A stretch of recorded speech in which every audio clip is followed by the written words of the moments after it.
What is up, everyone? We are back. We've done 1 week of streaming, and the output I've done in this week is actually insane. We have done a lot of deep work, a lot of output, a lot of productivity. We grinded through the weekend. You know, a lot of the time in the past when I would grind through the weekend doing stuff like learning new algorithms and solving new LeetCode problems, this was always something that you would procrastinate so much. It's something that you don't want to do. I mean, who wants to do these? No one wakes up and says, oh, I want to spend my weekends leak coding. No one does that. But it is important to understand these things. It's important to gain more knowledge. And in the world of agentic engineering, it's a great way for you to go caveman style coding. So what are we going to do today? In today's video, we are going to continue working on Referral Guild.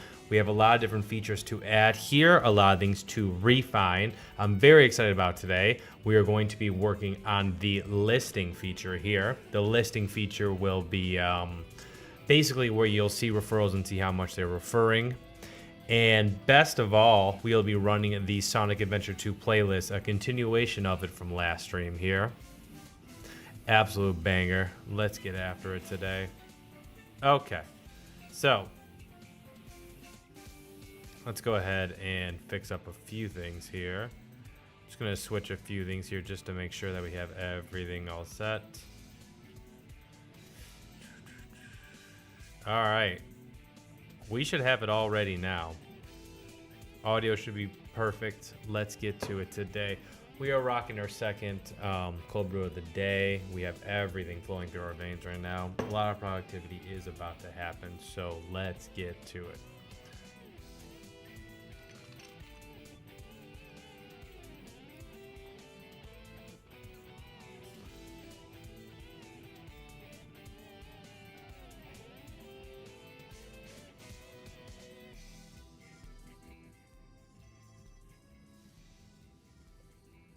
Turn this up. Let's turn this up. There we go. Got to get some really good vibes going right now. Let's get our server up and running. The flyway initializer. It's because Docker is not running, I believe. Yeah, Docker was not running. All right, let's get a new window up here, and within this new window is where we'll do everything. Okay, we got everything running here. Let's go ahead and let's blow this up a bit. And let's see how this looks. Looks pretty good. And then let's get into the context of our folder.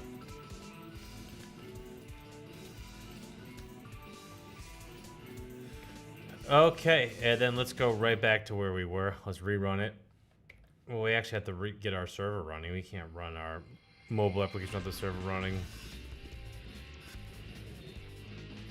You know, today I have to build a website, and god dang am I...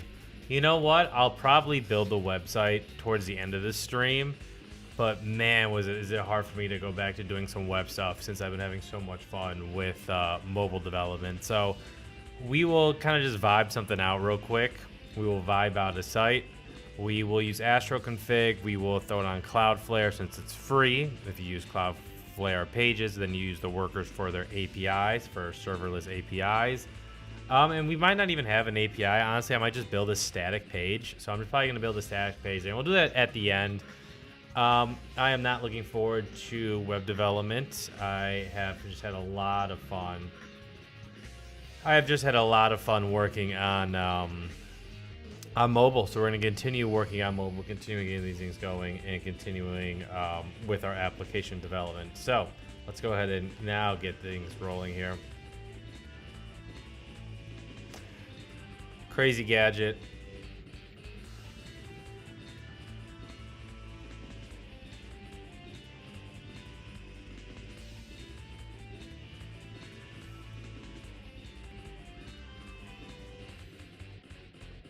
So this is where we left off last time. Where we left off last time is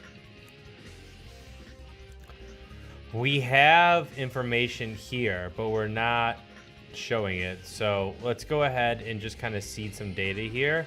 I'm going to pull up our DB here, and we're going to grab the members.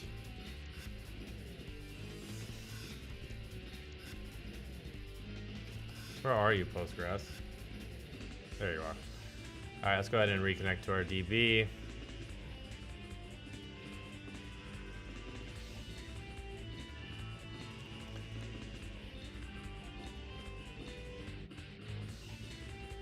And let's create a quick script. Let's select everything from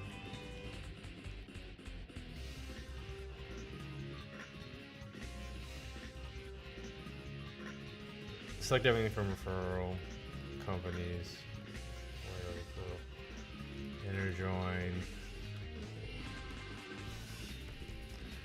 Inner join company members.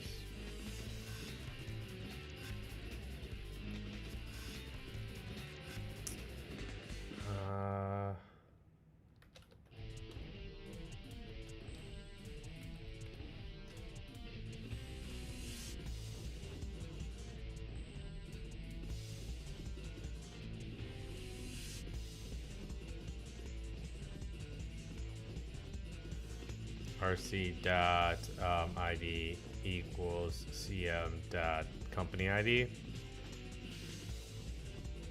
Company ID.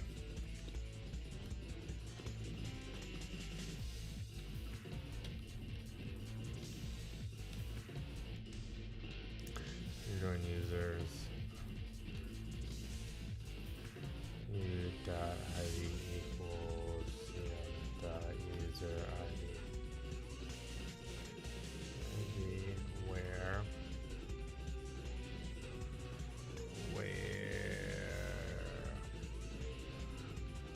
User ID,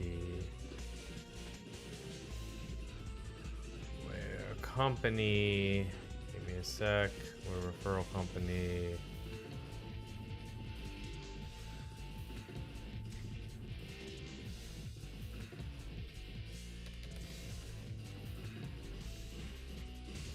Select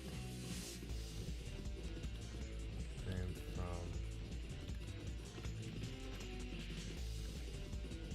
Gotta spell that right up ahead.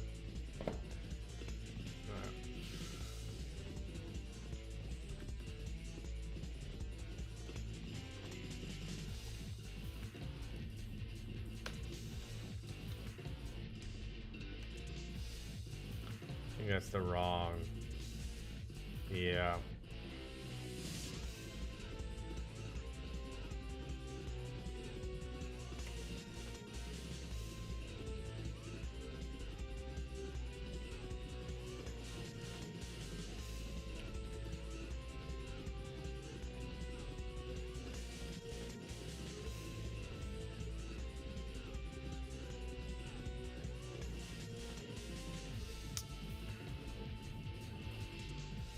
Not what we wanted. Is it 2? It's 5.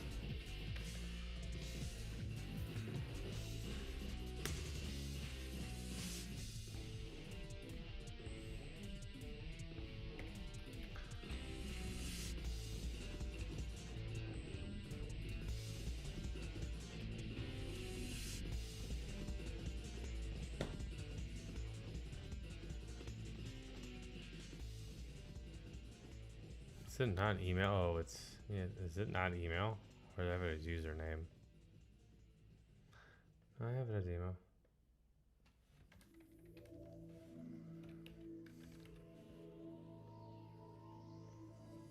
Oh, that's probably why. Okay, there we go.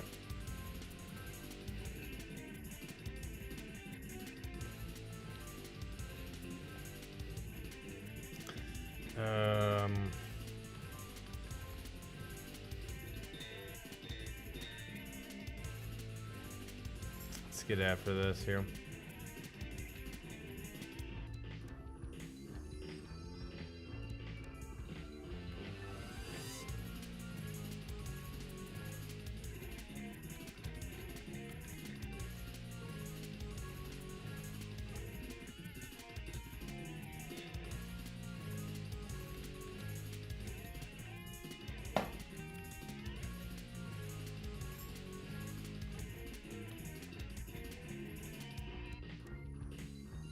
Oh, okay. Look at that.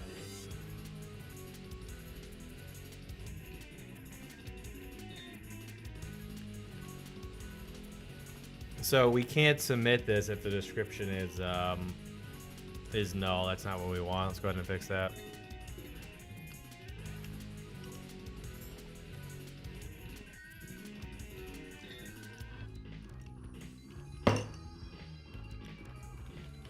There it is. Description, but we need description. It must be in the on submit. Yeah. Right there is where. I mean, it's like you gotta show an error. You know? You gotta show an error when you hit this here. But I don't really need description to be defined. So we are just going to remove this here.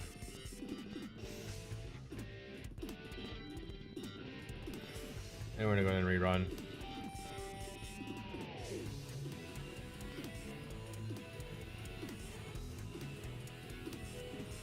Let's go to Command Shift O, not Command Shift P, Command Shift O on Xcode, of course.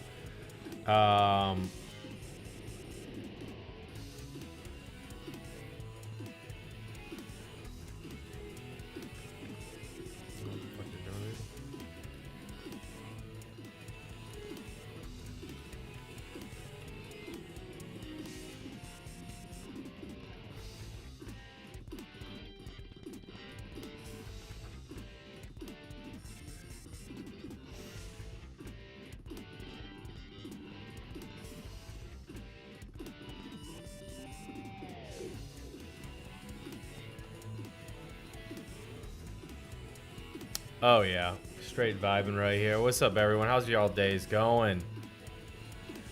Welcome to the stream.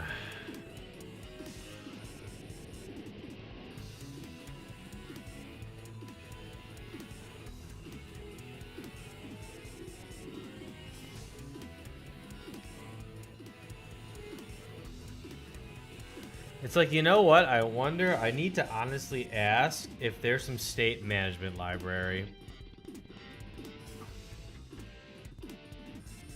Is there a state management library similar to Redux that can be used in Xcode?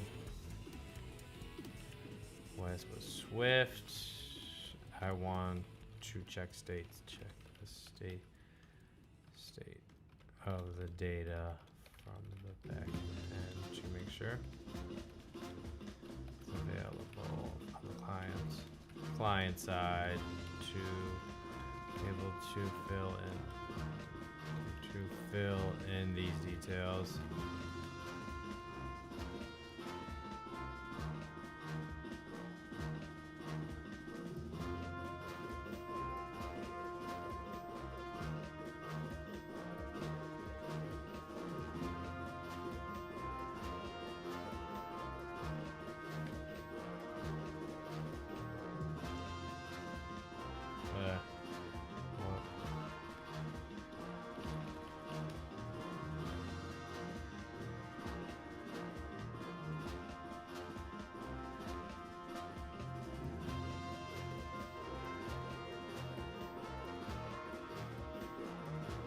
Probably don't want that because I mean, Redux as its own is kind of annoying to even use because to even add state, you need to add what the state is. You need to declare what you need to have what declarative actions, update the state, and then you need to put in the reducer when you call those actions what is going to be happening to the state.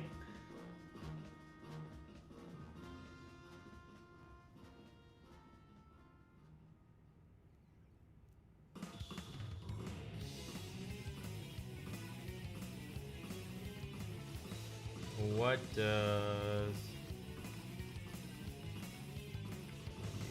and what do most iOS apps use for their state management? So we definitely need a state management library at this point. I'm pulling in a bunch of data, and at this point, you know, the only way to see if I have the data and the data is correct is to log And we're going to look into using this observable pattern, but I don't know if we're going to use it. We'll probably pull in one of these libraries. I just need to see what's going on here. Something wrong here.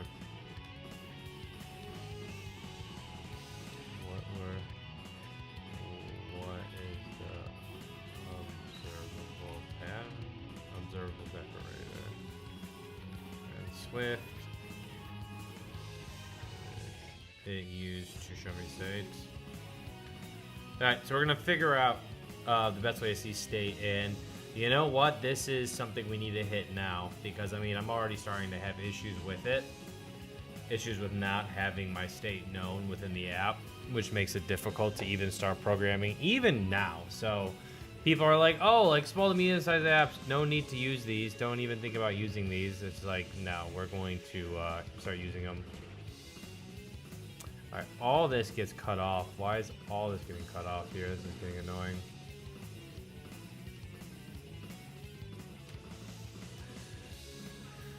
Go full screen.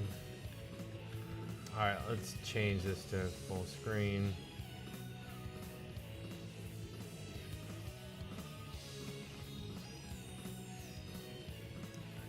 Claude. But it's getting cut off. Cut off.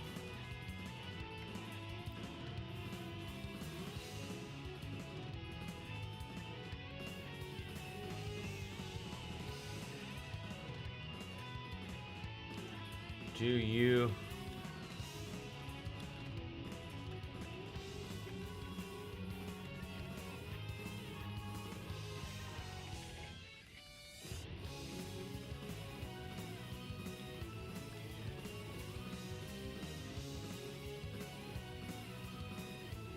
okay.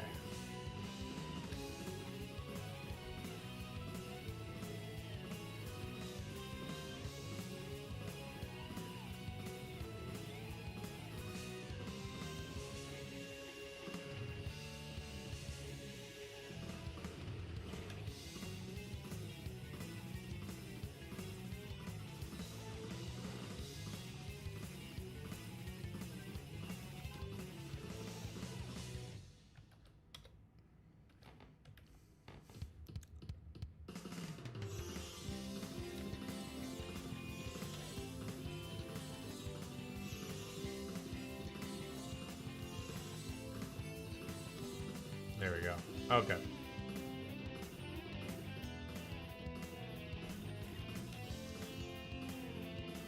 Okay, how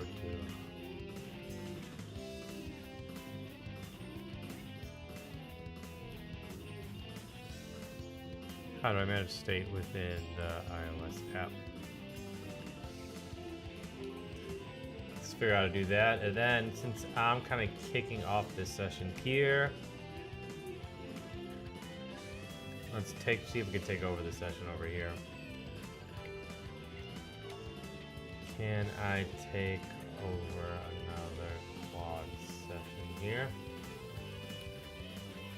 Another terminal I'm running.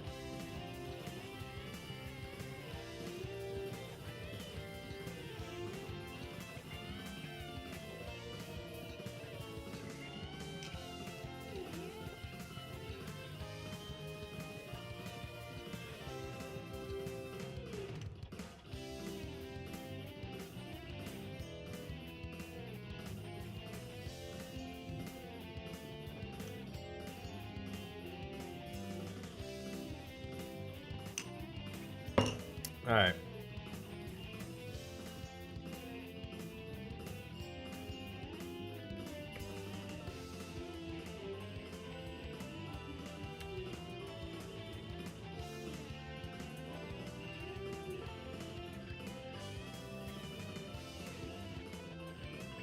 It's probably making it too large. Okay.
Try to make this a little bit bigger for you guys. There we go.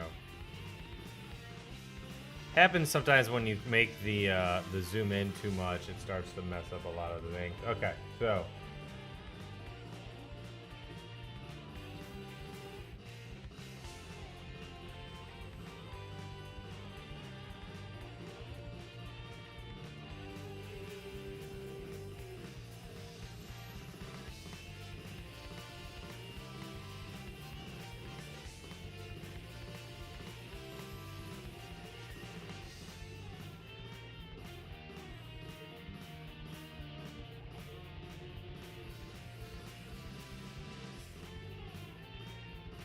Alright, but I just want to see.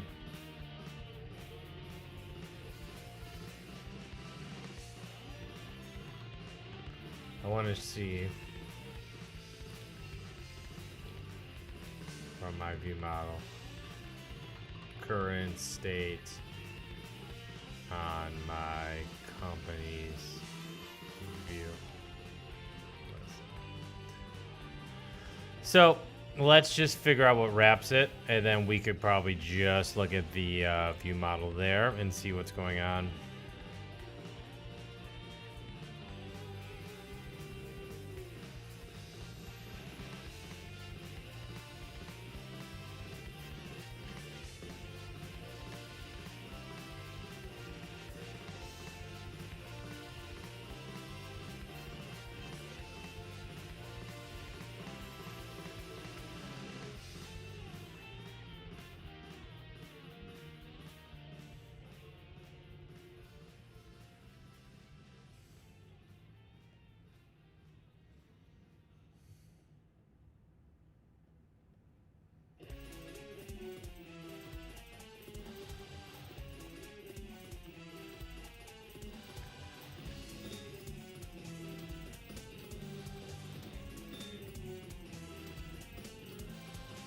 Spelled this wrong like 3 times already today. That's crazy.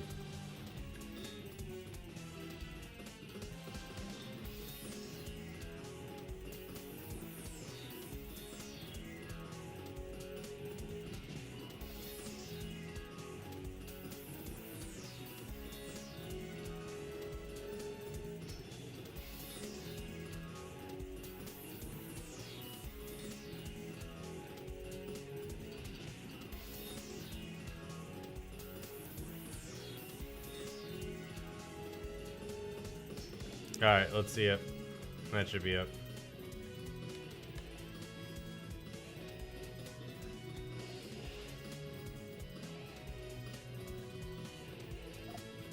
God dang, what just happened?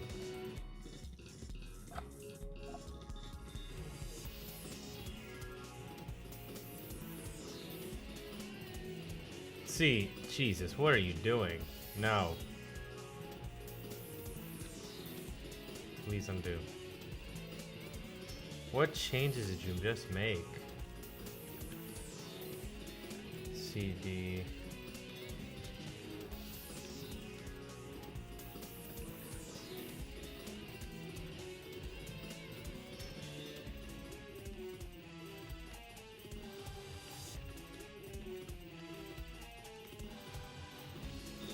Crazy, okay. Don't. Code was up wrong too.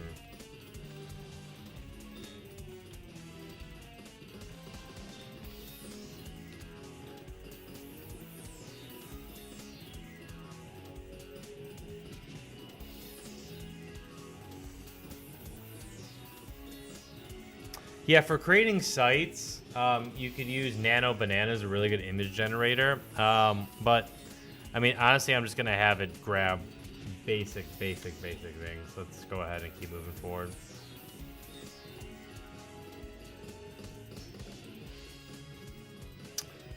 Let me view. Low companies.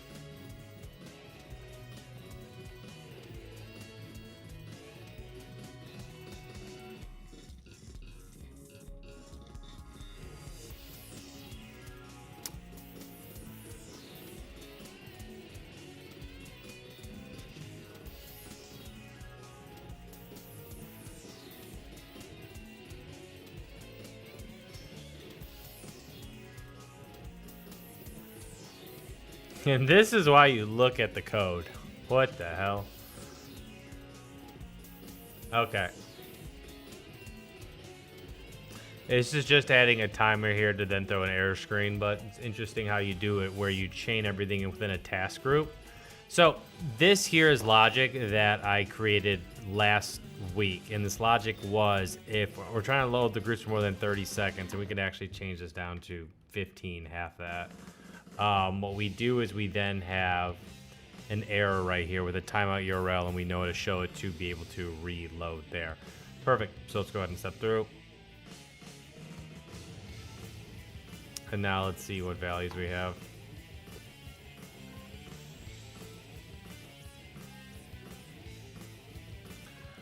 We don't have fees or top services when we're loading companies. We don't have fees or top services when loading companies. That's not good.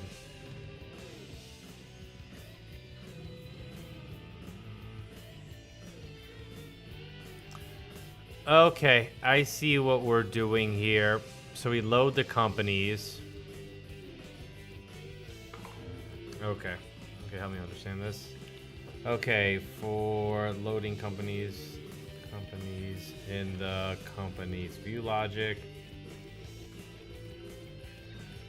we are currently querying all referral companies, and then in each company card, querying for the fees and services. Shall wait.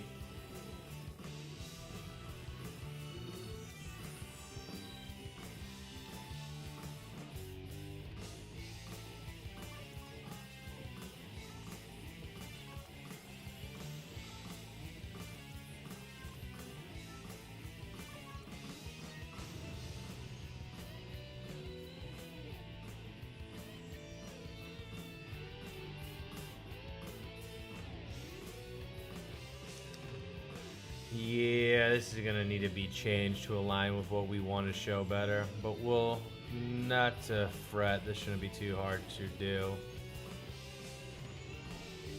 Now, are we sending out another task here on the company card?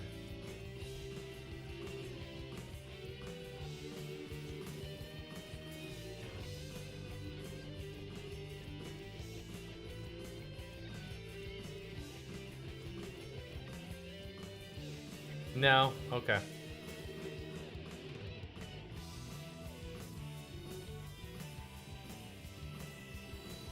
Okay, so what we are trying to do here is we're trying to show the preview that we did. So essentially what we are doing is we get back all these companies, and I just want to show a quick summary, so a generated summary for services and fees here. But what we learned from this is we're having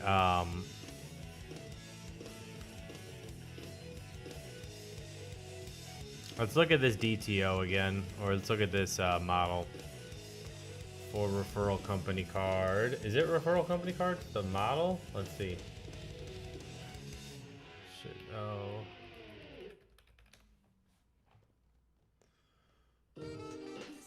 Low companies.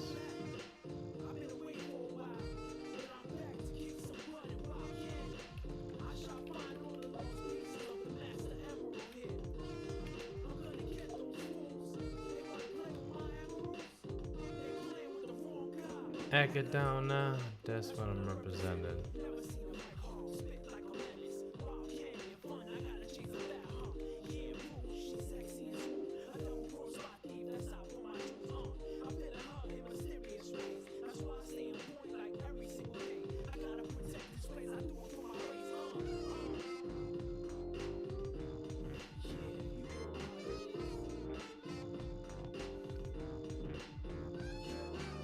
God dang it, Swift not telling me what this returns.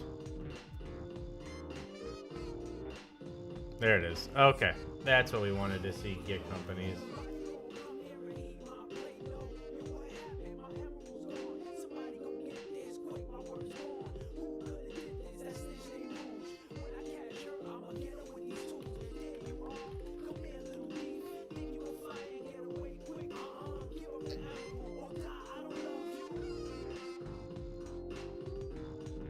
So we have show preview on listing and we have show preview. So let's remove show. I think we accidentally added another one here. Let's go ahead and let's check our entity.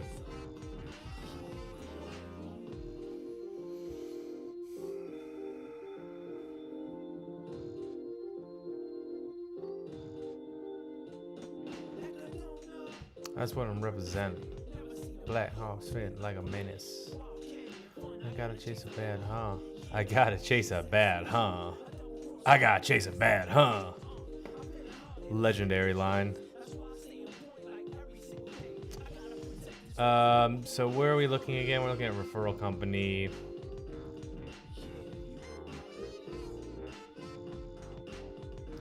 So we have show preview.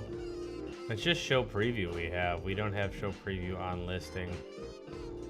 So this show preview on listing should be removed. So remove show preview on listing.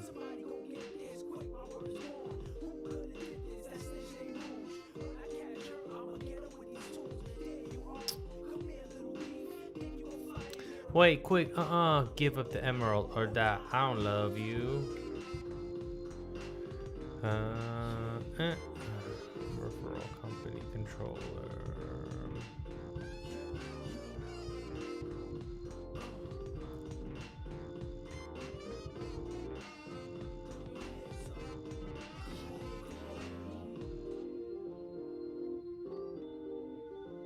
So you have a show preview on listing, but when this is not in our DB, this is not in the entity at all. Where are you even being created? Show preview on listing. Nowhere. Honestly, I want to change you to show preview on listing. I think that's more verbose. Let's go ahead and change that.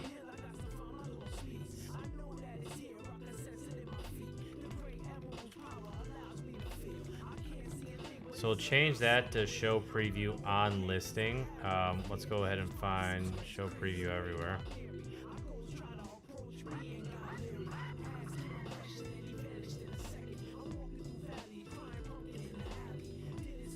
Listing.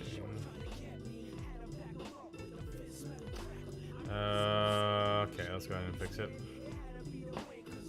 Please change all occurrences. Show preview. The referral company card to show preview on listing. Okay, we'll go ahead and we'll kick that off to change all those back to what we want to see. Okay, let's use show preview on listing on referral company card DTO to replace show preview. There we go.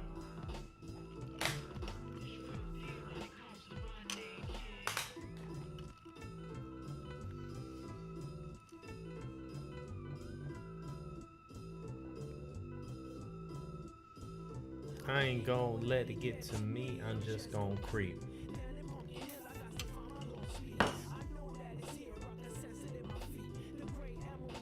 Allows me to feel. Throw some gum.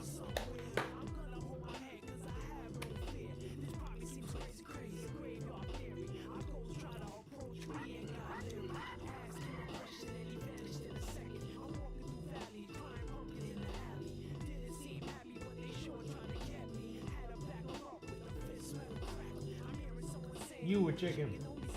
It had to be the wind because nobody wasn't there. As I climbed up the walls. Won't let it get to me, I'm just gonna creep. Once we find my little seed, I know that it's here. Great emeralds of power allows me to feel. But it's around somewhere. I have no fear.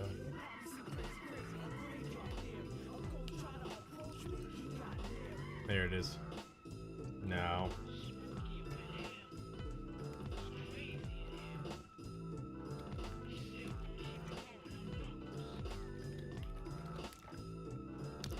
I mean, hey. It's not even there on the DTO anymore and existing.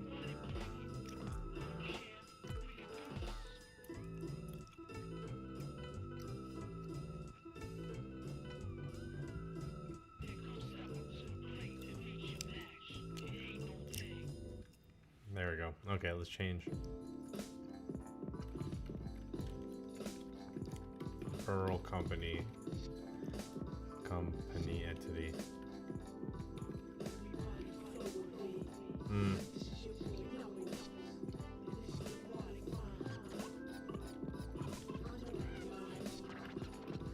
Show preview listing.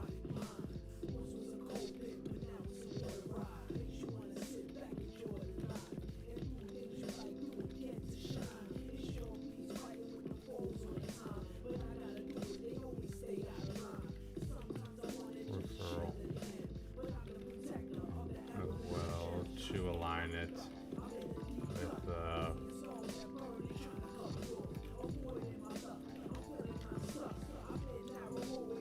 like it's a ball game, Amtrak, me to get some old chain in a maze, and I don't know what to do. Guaranteed though, I'm gonna find that emerald. Don't call me Knuckles for nothing, I can't lose. Sure Pete's final with the pros all the time, but I gotta do it, I can always stay out of the line.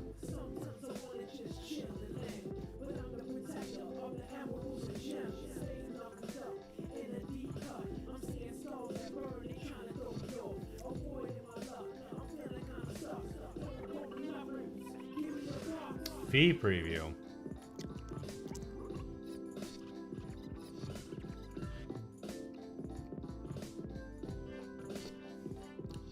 Okay.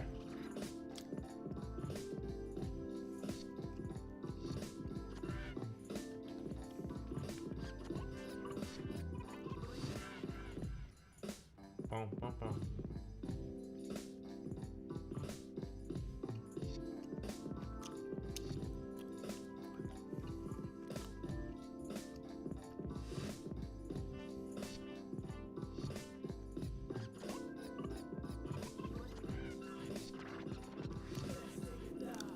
An aquatic mind.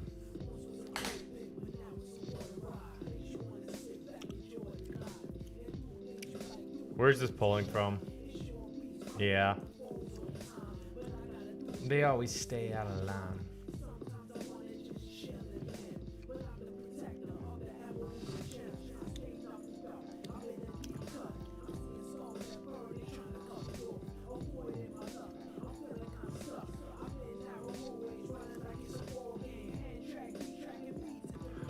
All right, let's see if we can get that data in. Guaranteed though, I gotta find that emerald.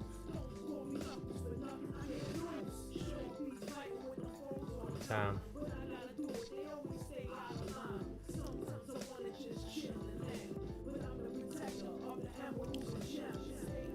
Did it not run anything?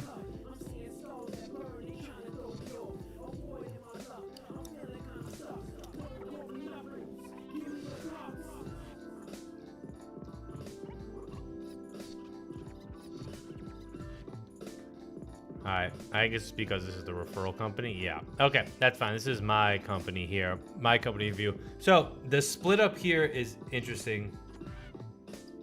How many users I currently have on this? None. One, me. But we'll get there. We're getting the backend logic out, and yeah, we'll get this out pretty soon. Kind of just in the more beginner stages of this application. But it's getting bigger. We're growing. A lot of functionality has been added. A lot of things are in here. A lot of things have been checked off the list, and yeah, we're almost ready to get this on the App Store, get this going. But how many users do we have? I mean, we have none, but we do have people we've actually already sold that have already put down deposits for this application. And you might be thinking, how could you sell people on this app that's not even built? It's just selling a great idea. I mean, that's really the key here. You could sell anything if it's the right idea, and this is something that people really want. They want a way to get more referral business, and they want a way to also make money. So it's a win-win here with this connection. Nothing crazy. Where is the vibe? I don't fully vibe. Makes too many mistakes, but we vibe a little bit. The vibe today is Sonic Adventure 2 Battle, though. Death Chamber. All right, this looks good. We got that fixed there, and now let's just see if we're getting data back. Referral company card is actually show preview on listing.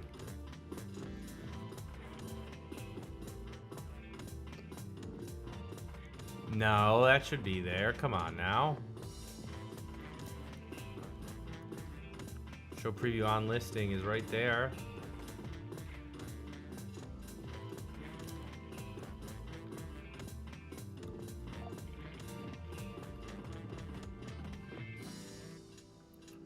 Alright. What are we missing? Did I spell it wrong? Is that why they just didn't work there? In our testing?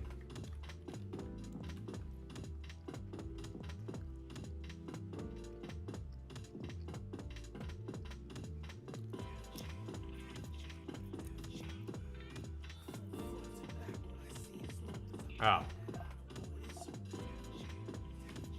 What are we actually missing here? Nothing. Okay.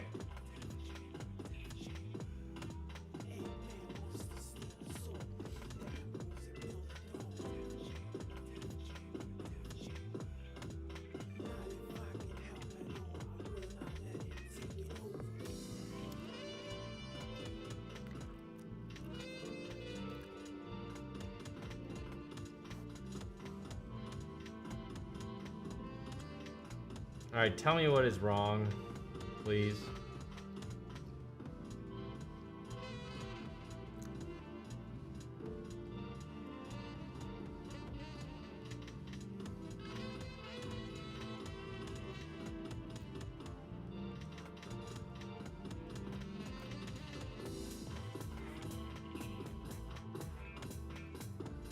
Show preview is the only thing that was removed. So you removed show preview.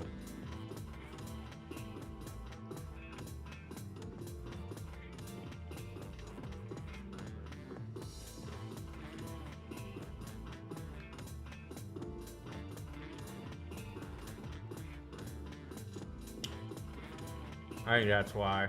Alright. I think it's the ordering that matters there because of the labels. That's interesting. Okay.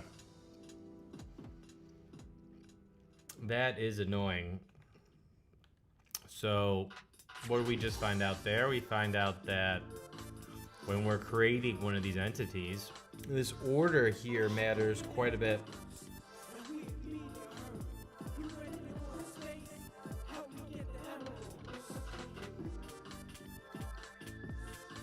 Okay, I guess this is just the constructor we're creating here. Let me just get a confirmation here. This struct here, and I have the let arguments out of order. It was an error. Error. Are these just calling? Are these just params in a constructor? Coming my way and me where I'm gonna go bait. Ain't no problem, man. These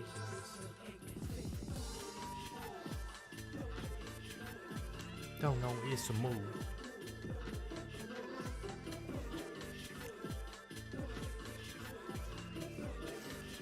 Remember Wise Initiator, when you don't write your own init, the compiler generates one for you with one parameter per stored. Interesting. Okay, so it basically generates us an init here that parameterizes this in that way. Okay, interesting. Another nuance with Swift there. Cool. Okay, that looks good. Now let's just go back to what the original question of this holding was, is how do we get our... We want to see our data. So we are going to go ahead and see in the referral card referral company card DTO. We're gonna see where this is being used, which is right here.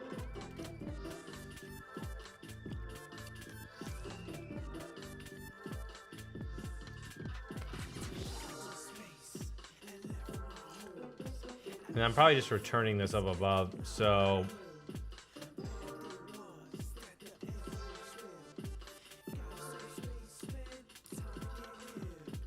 all right, let's just log it.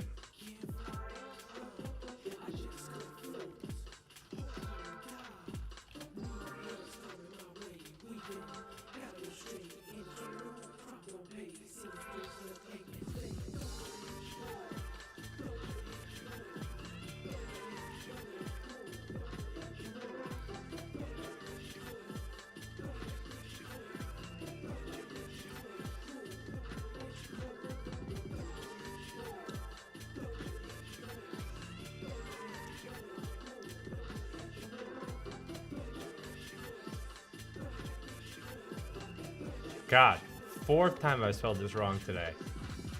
I'm allergic to spelling company right, which is insane.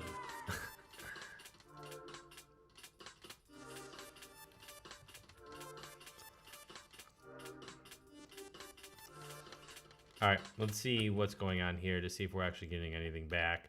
And so this will tell us if it's the codable or the decodable with Swift that's causing this issue, or I'm not actually passing the data back. So let's go ahead and take a look.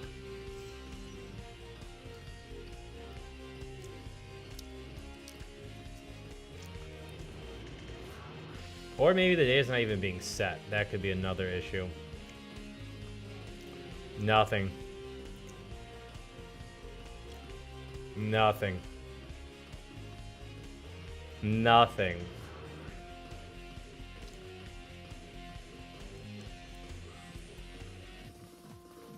All right, let's go to see where this fee gets set. It would be in the referral company controller service.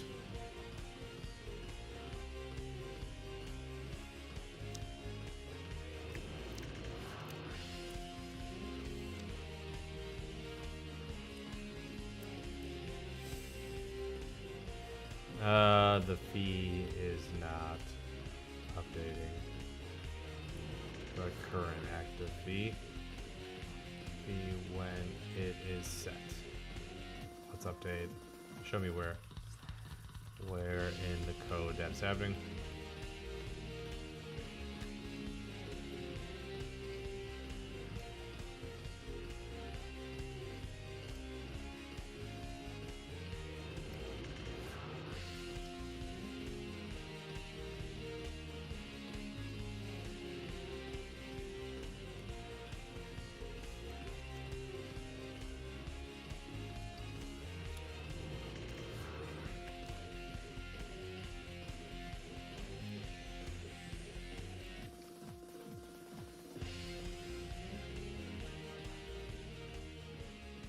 It would be in the update.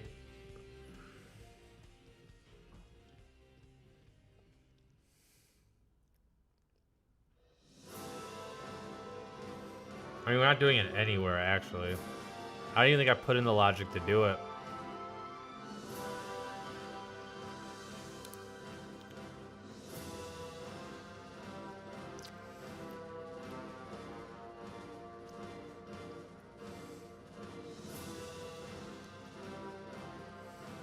Where are you being used? No.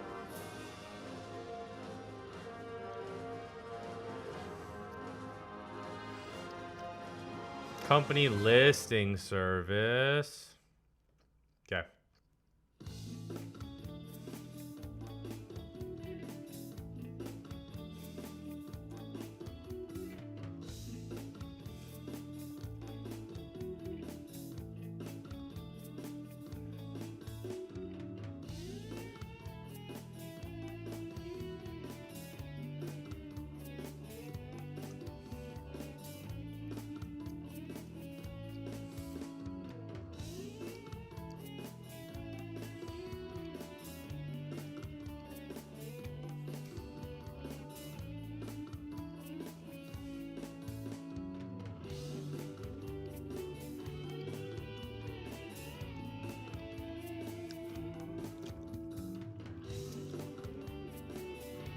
Alright, let's take a look here.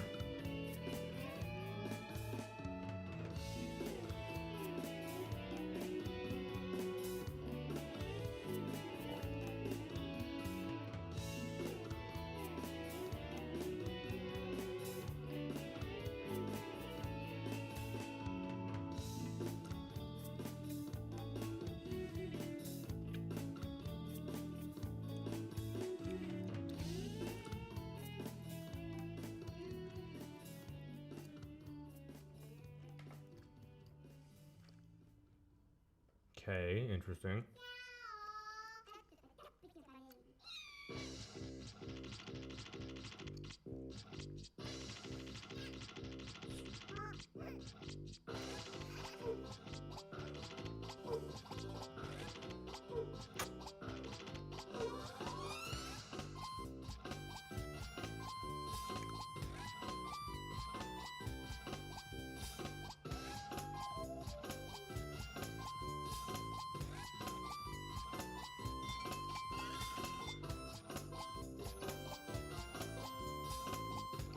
I mean, it looks like it's happening right here.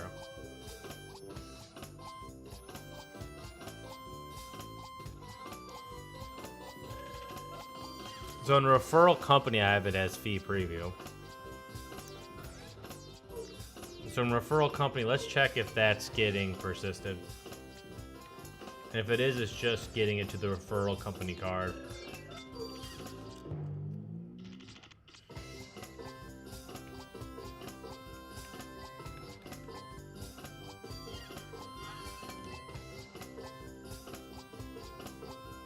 None of them have a free preview.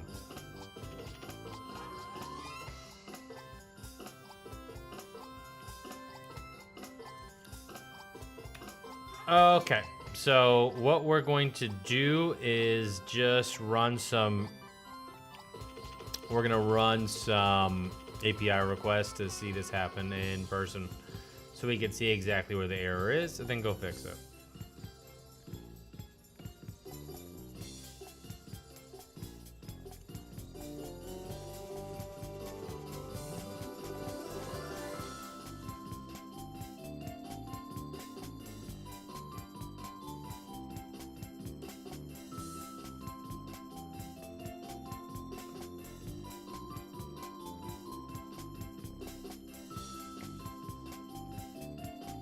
Where are you stuck?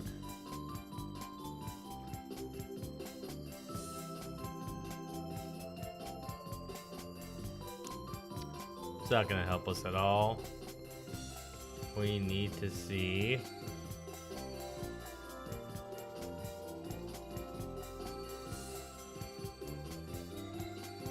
We need to now see.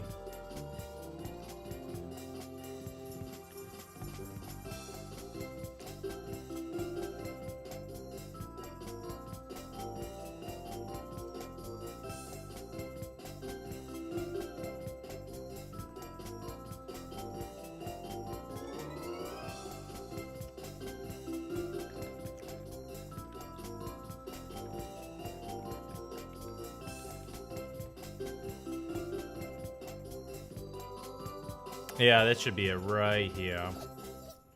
Let's get off this stupid Shao song. Give me something better. There we go.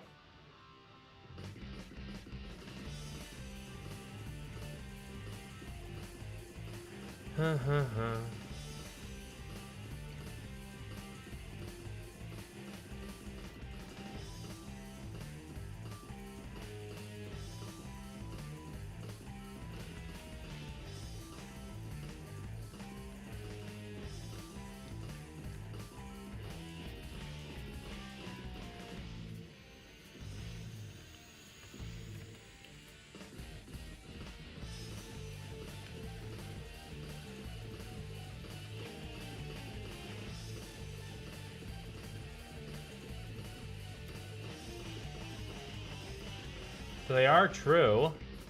Why is this not finding it? What are you doing?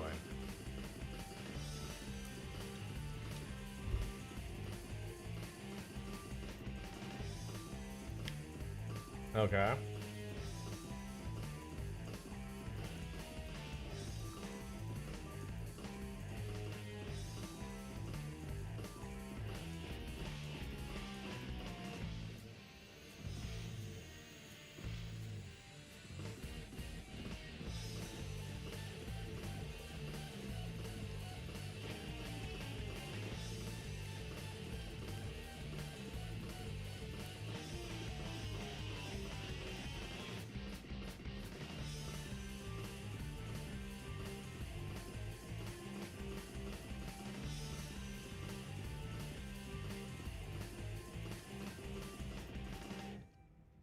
Referral company referral fee.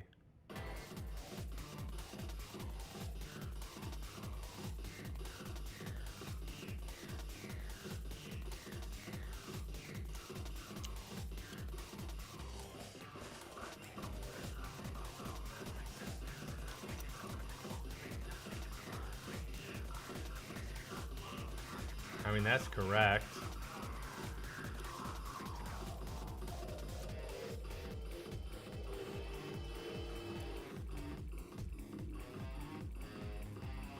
That's correct.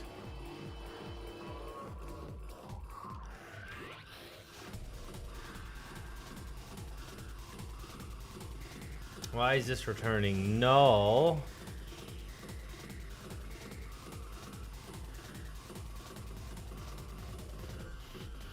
It's this filter.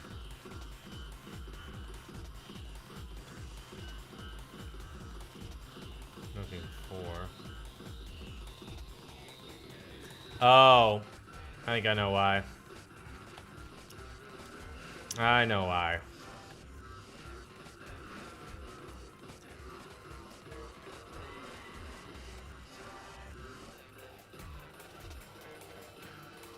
It's because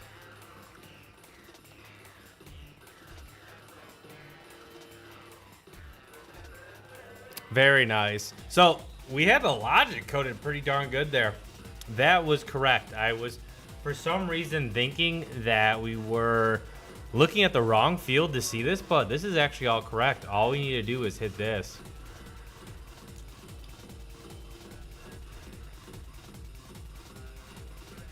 All right. Let's log in as another user.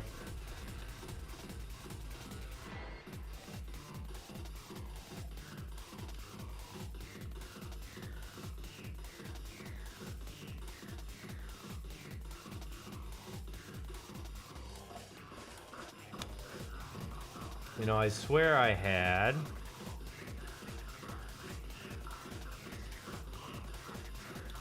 I swear I had this ready to go, but I had to delete a bunch of stuff because things just went off the wall.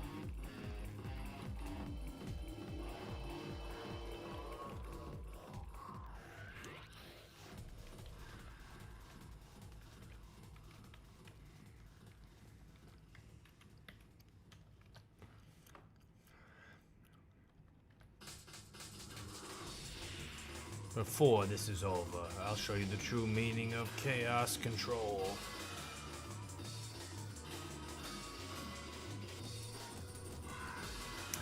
Alright, the fee has got to be here now. Let's go check it.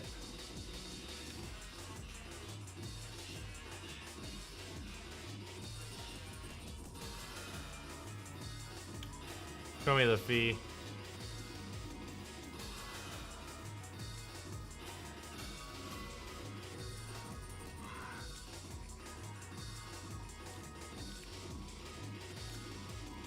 Nothing still. Are you joking?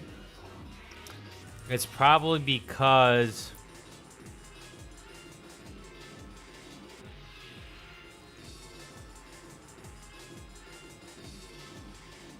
alright, so show preview true. Let's see.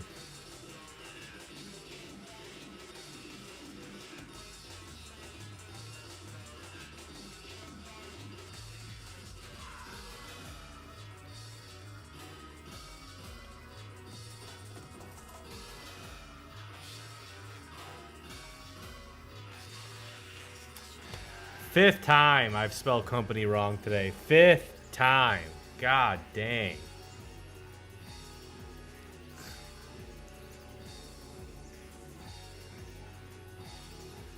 You don't even need it for this query.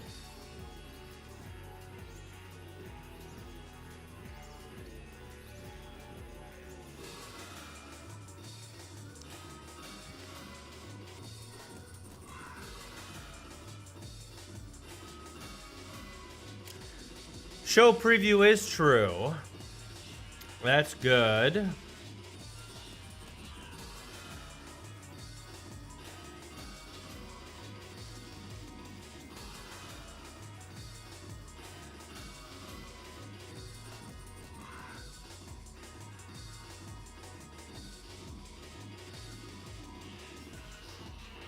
All right, let's go to where we're creating this object, this DTO, and we'll see exactly what we need to see here.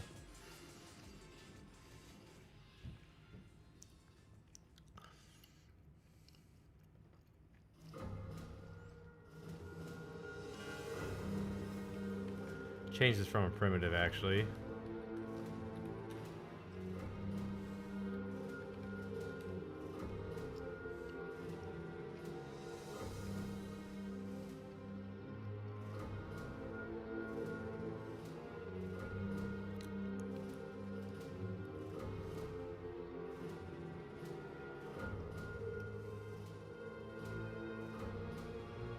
Or is this failing? Get fee preview.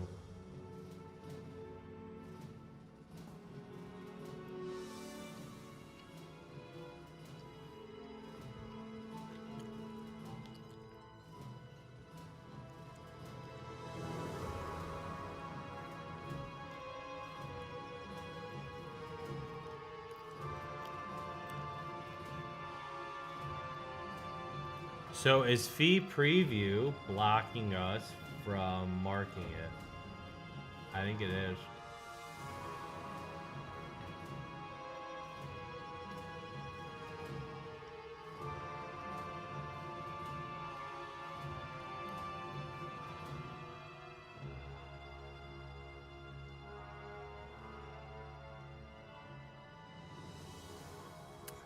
Interesting. Okay, this logic is incorrect, and we have found out what's going on here. So, what is happening here is our fee preview. So, to show this data on the listing, so let's get back to explaining the whole thing here. So, let's go ahead and get out of these debuggers, and we could show what's going on here. So, what we have is we have pre-computed values for their top services and for what referral fee to kind of advertise here. Because a lot of the advertising is going to be coming from this card here. So, with that being said, there's two ways to turn it on. One, you have to go into referral fees, and you have to mark this as active. That's step one. Second is, if this is marked active, I also need to know that you want to show these. You want to show fee preview on listing.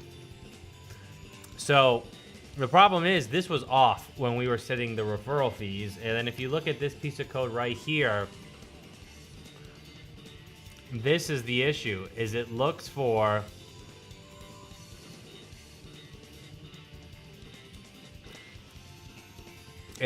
both of those to be set to even set the fee preview. So when I create a fee preview, if I don't have, so this function needs to change. And the issue is if I don't have a fee preview, or if I don't have that value marked here, if I don't have show fee preview on listing marked, I actually don't even update the company's fee preview.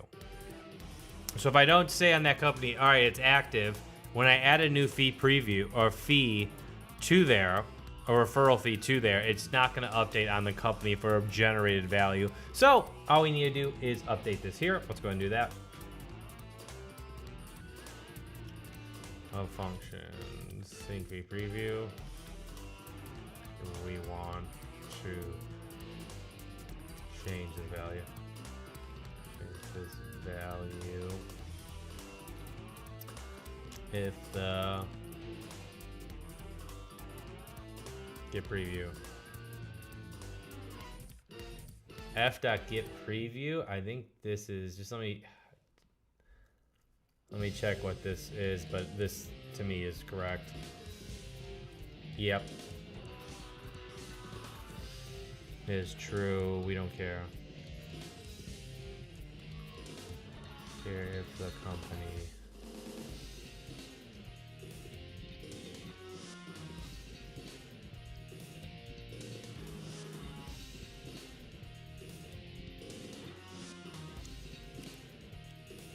wait.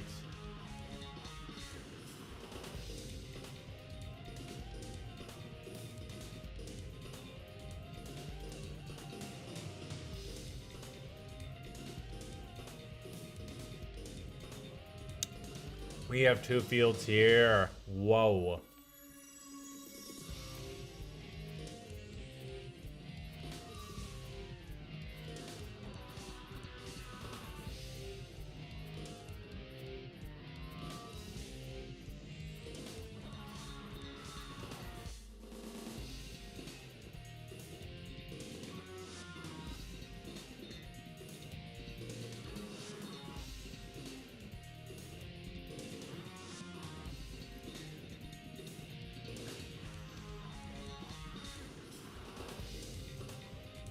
So we have 2 fields here, active and preview. So as I was constructing this, you need to tell me which fields are active. That's fine. And I need to know which one preview is true.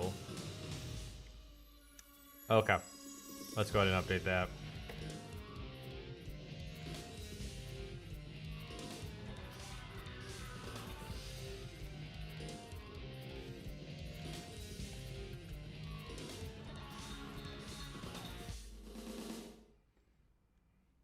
So right now we just have active.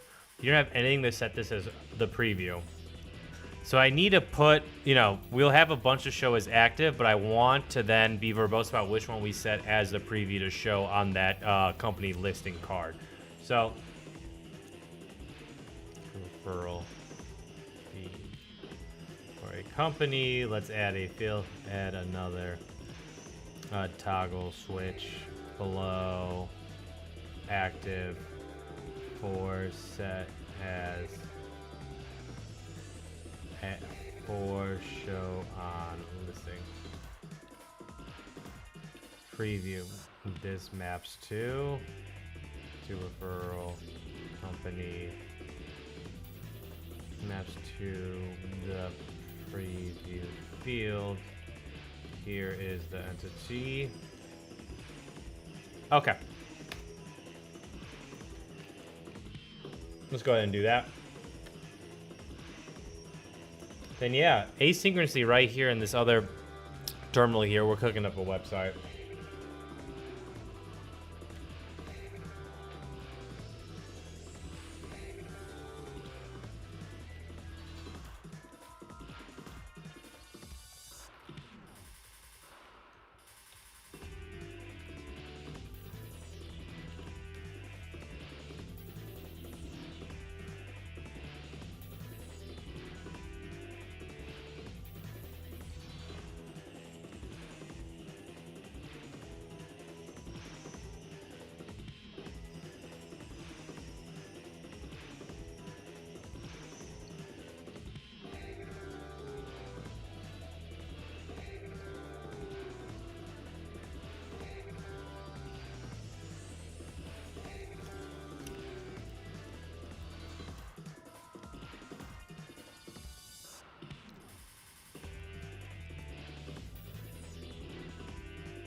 That's fine. Company referral fee request. Does that take in? It does. Yep.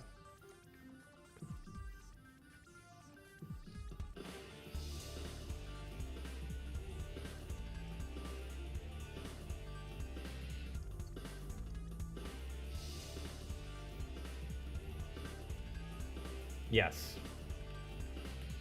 The client side warning bell. Implement the change. Nice.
Sorry, messaging a client right now, potential client. Trying to get a meeting.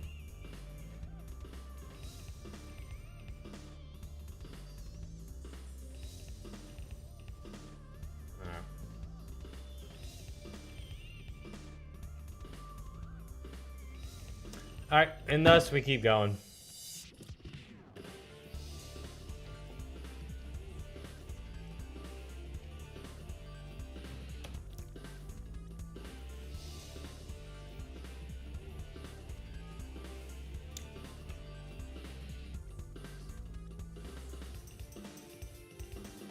So, that is the issue right there. If you don't set any one of these as preview, we're not going to kick off the actual update of the fee in the referral company. So without the fee in the referral company, I can show referral company car DTO correctly to show that listing correctly. So let's go get this data and let's update these tests here with the new body, with the new field here added to the referral company fee, which is preview. So this must have been missed, or I must have added it later and not synced it correctly, because missing that caused a little bit of issues here, but we got it. We know what was wrong and we got it fixed. So let's power through this, get this going. What is this? This is an Eggman stage. It's like Lost Colony or something. It is Lost Colony.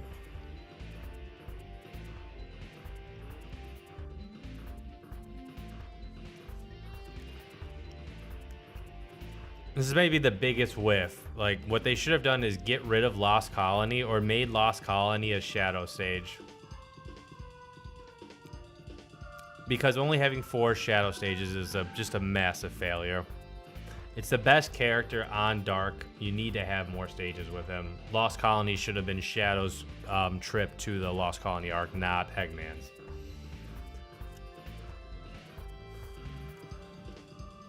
Yep. Yep. Yep.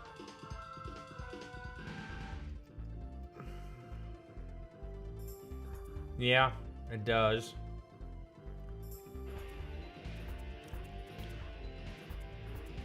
What is the AP call? Let's see.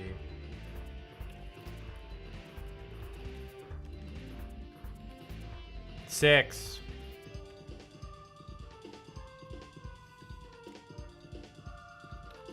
Six times I spelled it wrong. Company fee.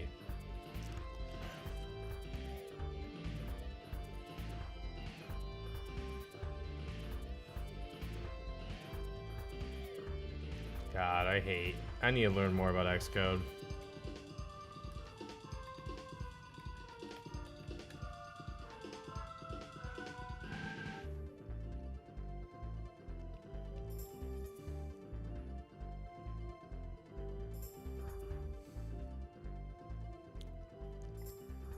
All right, where's the view?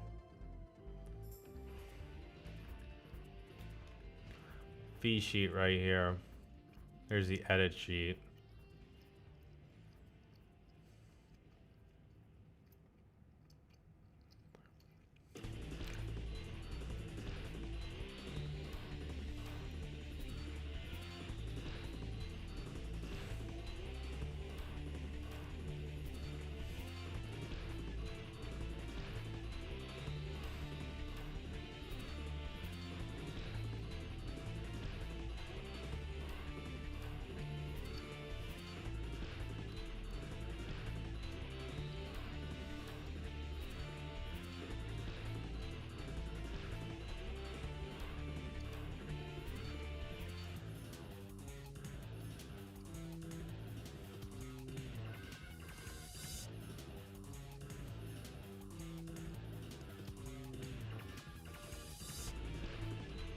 There we go. Services and fees paid.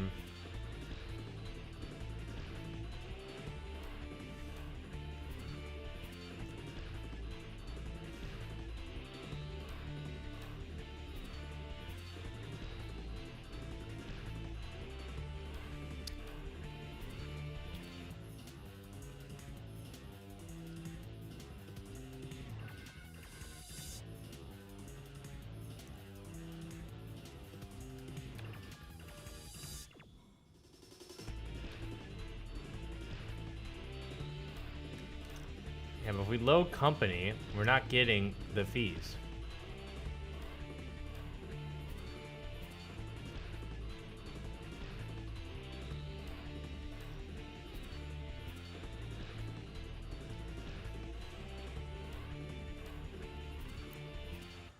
Pretty sure this is calling Get My Company. Naming conventions. It's Monday. That's why these things are tough.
Yep.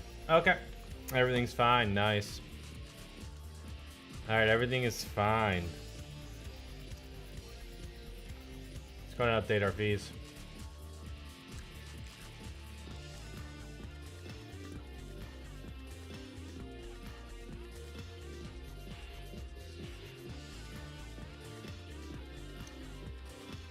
Alright. First things first, let's allow us... First things first, let's come here.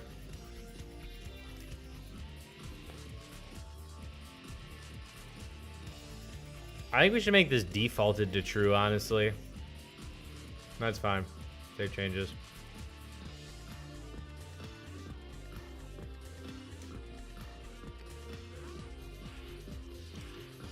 Yep. Done. Boom.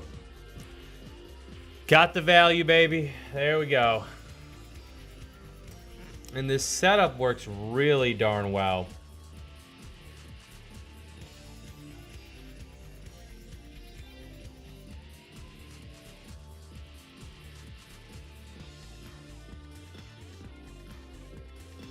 Very nice. Yeah, this works well.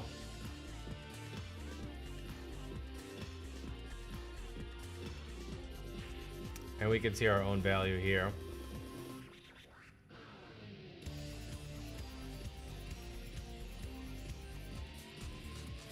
Oh, yes. Let's add some services. Let's add some services while we're at it.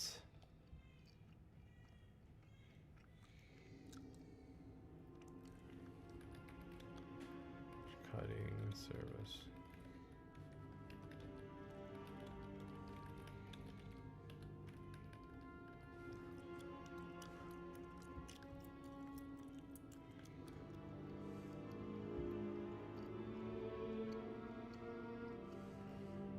Let's see the logic for top services.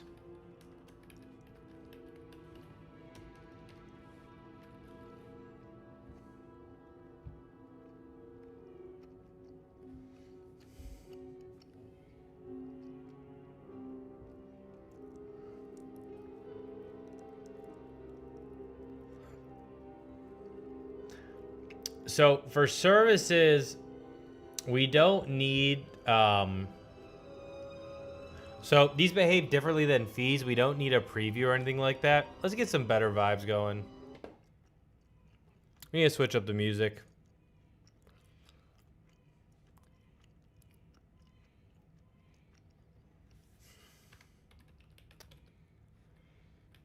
Let's get some more lock and stuff here. Here we go. Vibes, whole lot better right now.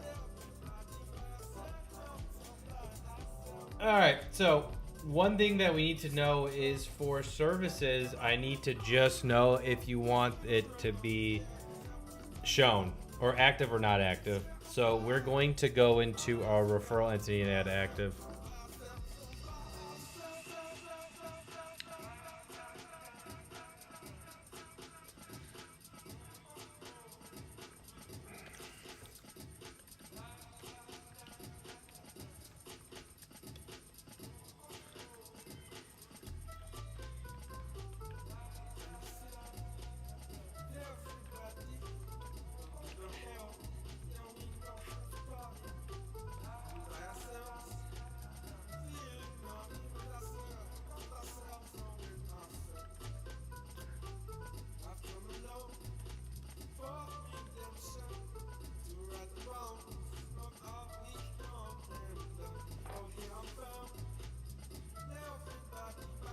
Let's go greater migration.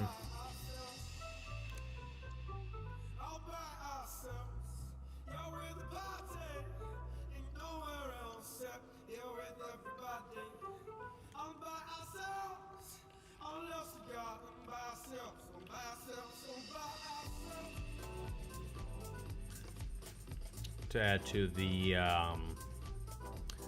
services, so this table, a field, Boolean, or active, I've added it.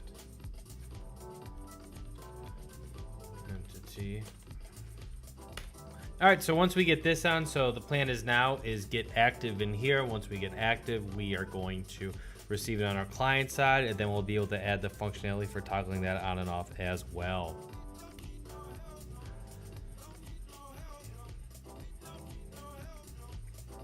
Yep.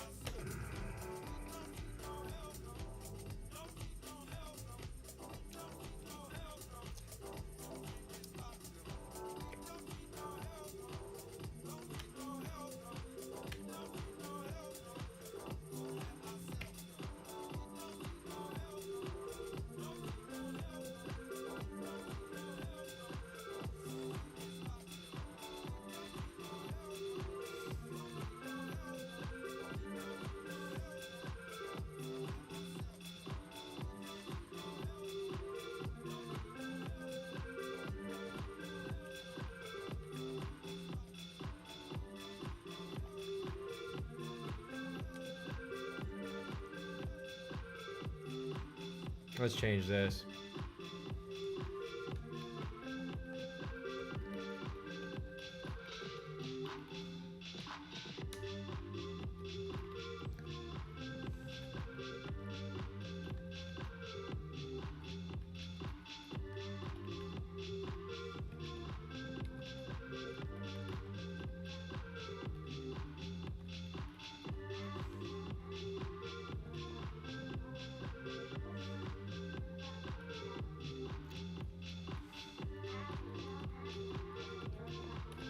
That's a trip to type that out.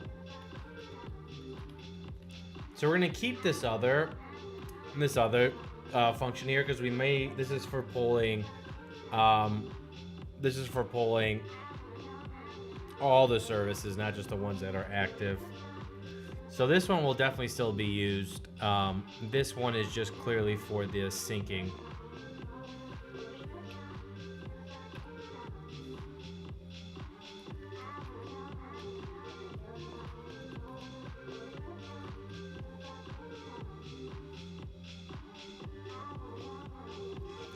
All right, let's get back into the service.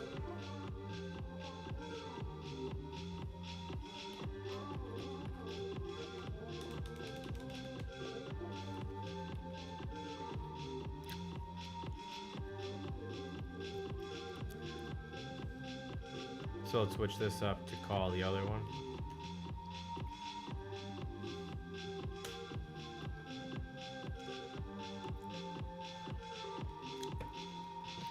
All right, love that.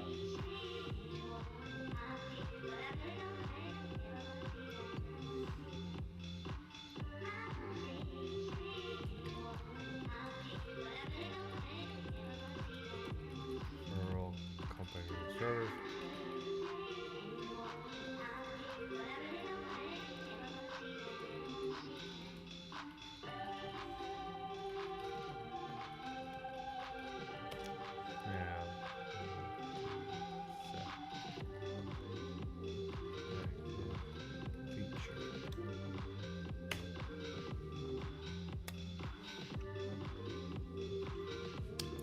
So let's bring it on over. And we could throw a debugger there, and we'll walk through.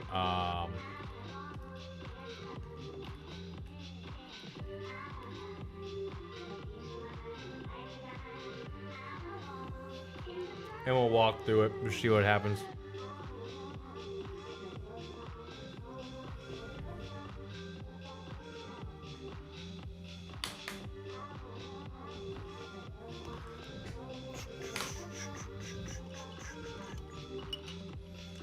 Dang, I mean, look at that. I've done an hour and a half of pretty concentrated work. I mean, this is a cheat code. I'm gonna have to make an actual YouTube video on how amazing this is for productivity. This is insane. This is the productivity cheat tool. I mean, who wants to just be alone all day kind of grinding on something like this? I mean, even for your side projects, you know, a lot of the time you're doing these alone. No better thing to do than just live stream it. Live stream what you're doing, have other people weigh in, have other people ask you questions. Hold yourself accountable. Okay, perfect. Let's go ahead and let's update what we're going on here. Here it is, the new active. And then we need in the edit sheet, we need to also add active. Yes, apply these. Yes. Okay, so we're applying our changes here.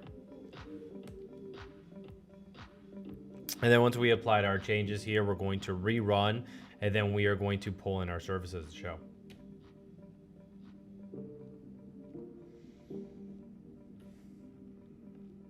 And just to double check, I do have that right in the correct position. Yep. All right, once this Swift change is made, now we'll be able to go in and solve this here, no problem.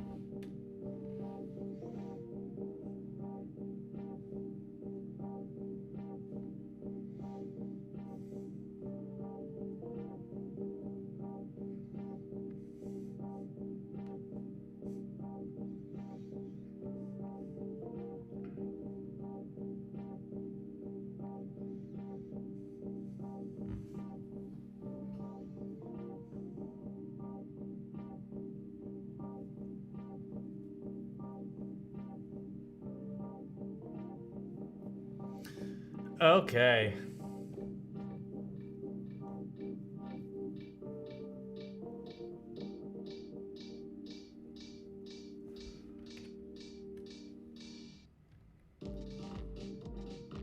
Yeah, it does. Okay, perfect. Let's go ahead and see what we got cooking now.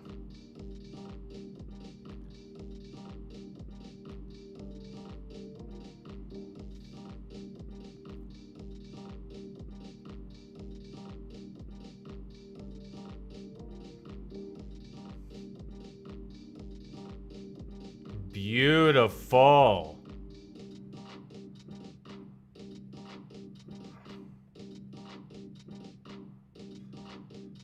Let's go ahead and update the services.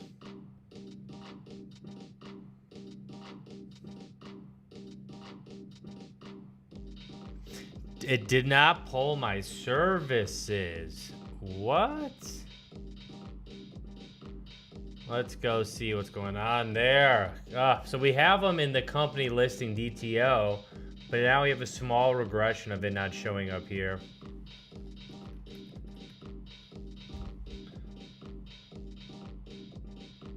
Let's go to my company listing controller.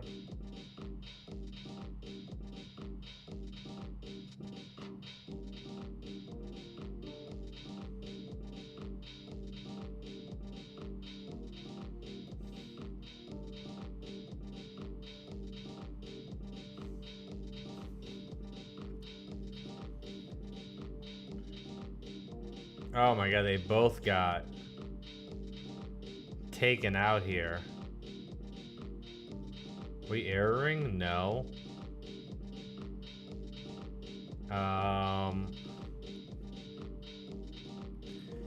Let's go ahead and let's check.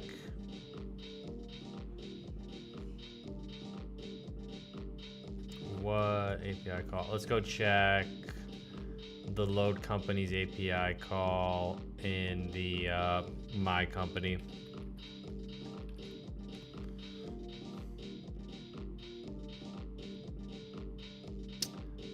Yeah, I need to see why you are failing. Let's see why.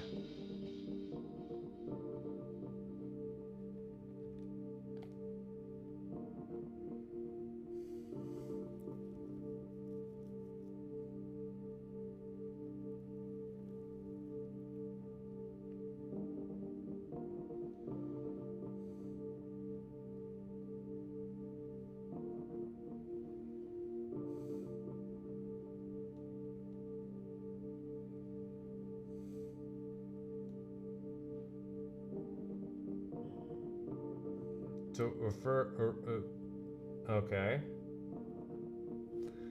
Did I nuke that? Let's see. I didn't update any controllers.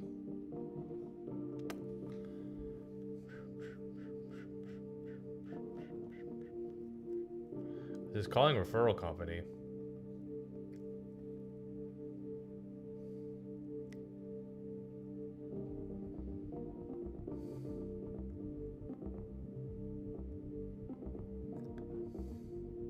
What was, let's see. Try calling before to populate the services. Referral fees in my company. Let's take a look to see what was being called there, because all I need to do is switch up a few things here, it looks like.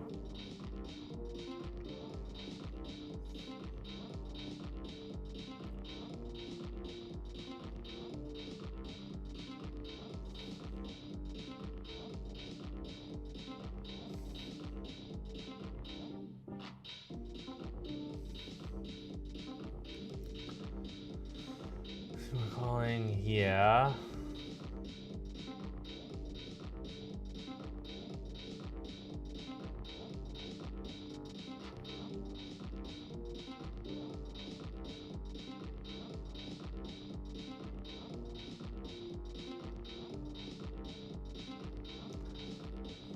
Okay, load listing.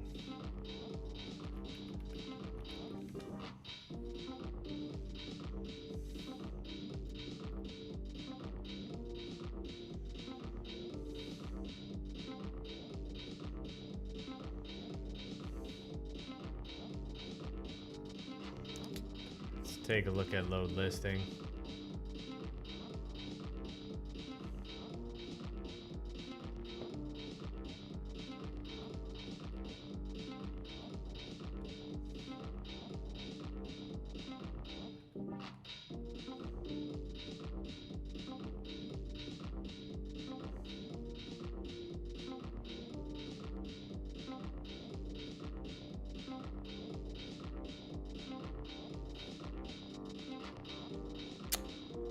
Like, is this failing? I'm so confused. Is this erroring? Does not look like it's erroring.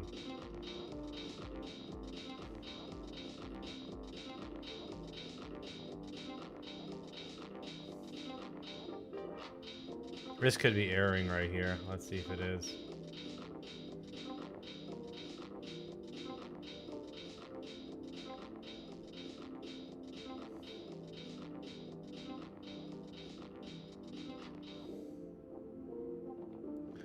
Okay, company listing.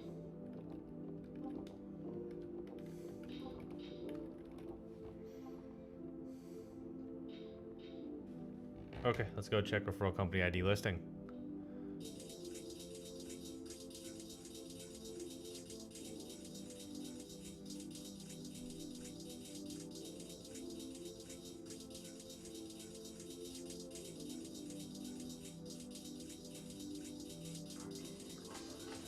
So returning a company listing DTO.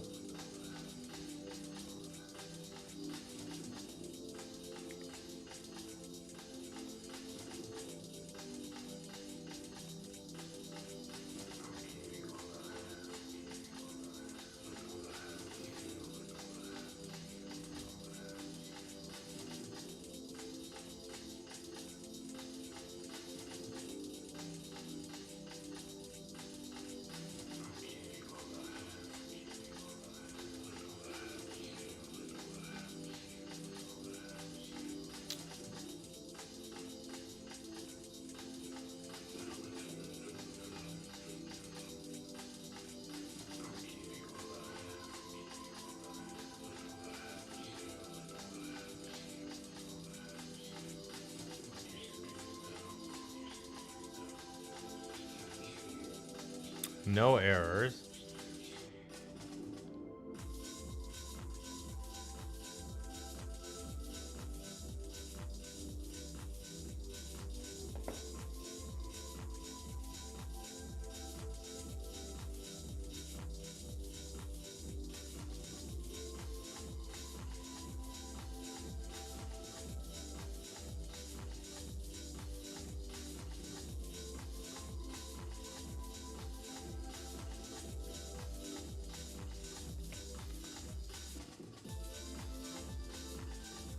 God, this playlist goes hard, man.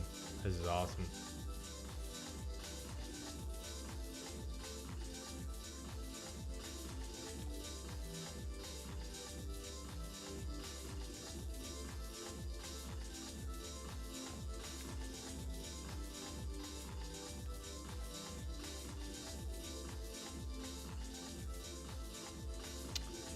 And then we'll come in here.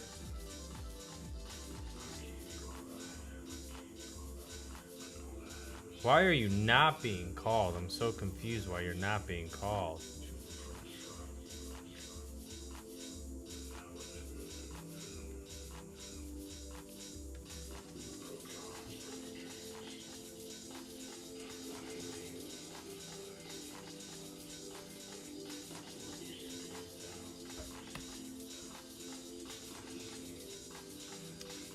How do you log in Swift?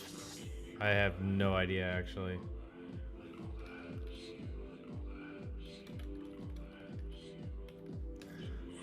We have nothing in this catch block here, and I think this is hitting an error here, and we're just not showing anything. It's terrible.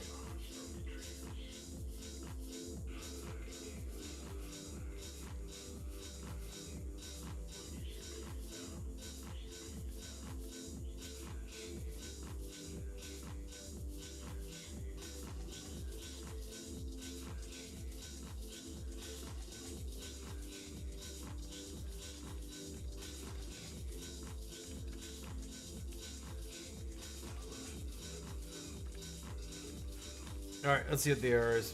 It's probably because it's not just print error. Yeah, but you know what? We just need we're going to use a logger. So we're going to go ahead and add a logger in for this. And what I'm going to say, what I think the error is I'm just not decoding it correctly with the right properties. I bet you that's the error. Because most likely that's usually what I see when something like this happens, when we see we're getting the data back, but it's not going to be decoded correctly with the Swift struct. But appreciate the print error there.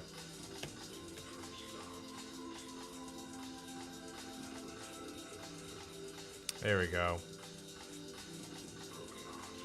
Use logger. Logger is...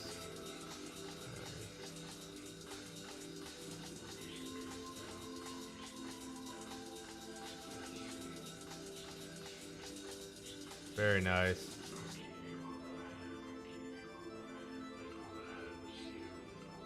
Nice. Perfect.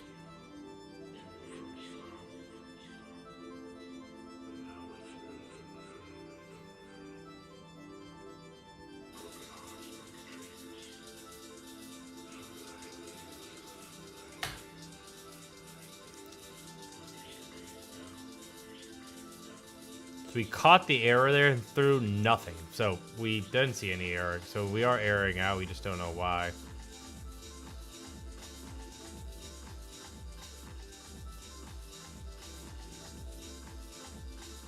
It is exactly what I said it was going to be.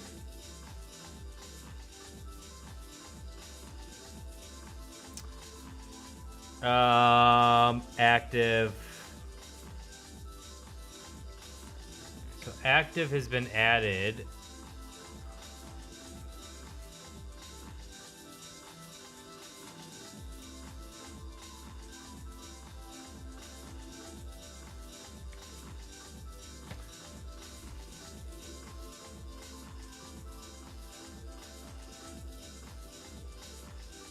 Which one is this?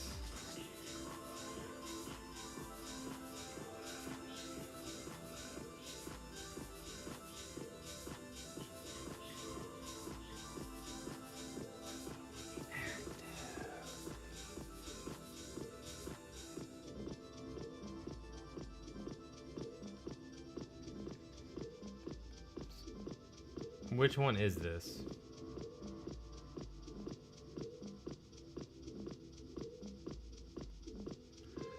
Okay, there's nothing associated with active because I'm pretty sure I know why.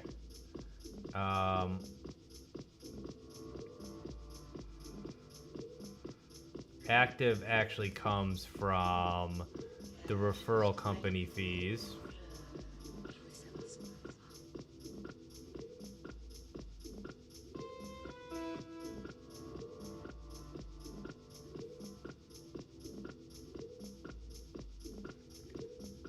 Or is it in the services? Let's just see real quick.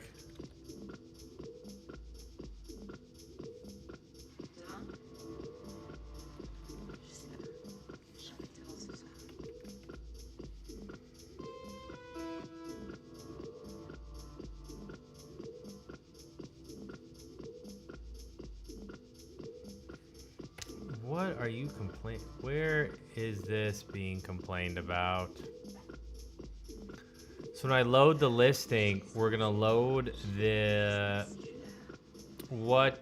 here. Let's just go ahead and see what Get My Company is returning and load listing, and then we'll see what model we should be using. Simple enough.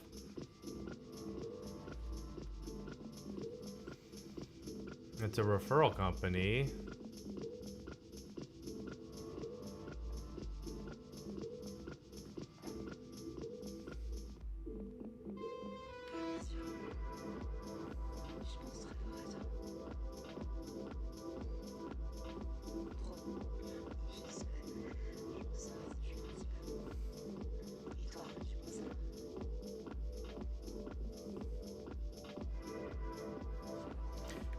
Interesting. Let me ask a question. I get an error. This error in my company field decodable. Is this due to the company listing returning wrong?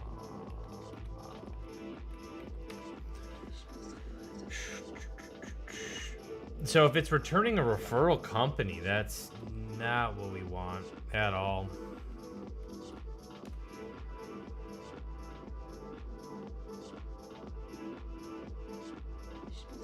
Let's get my company's listing. Duh. I need more caffeine. We can just blame this on Monday. So it's actually coming in company listing.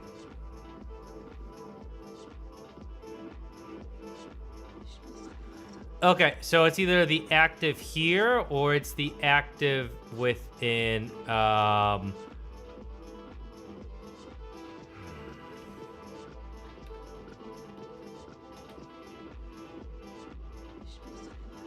this is the company listing.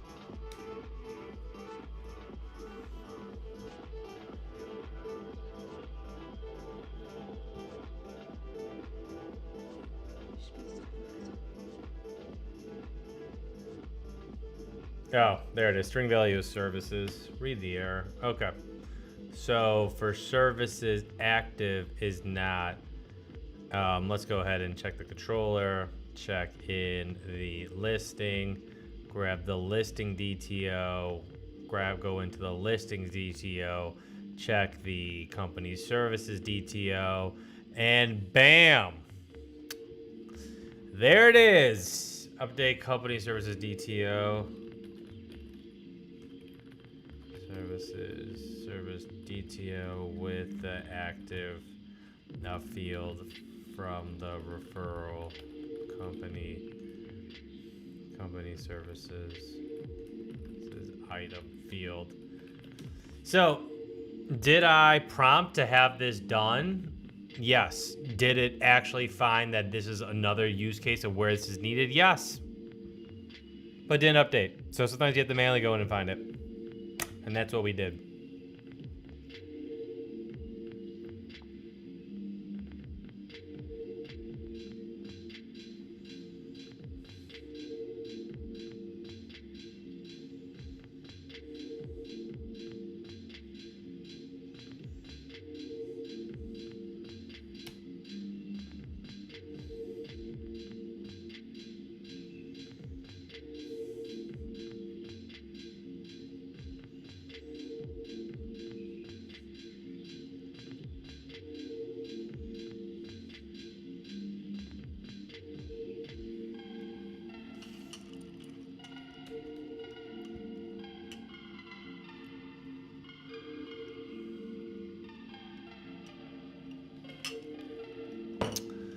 Boom, there we go. All right.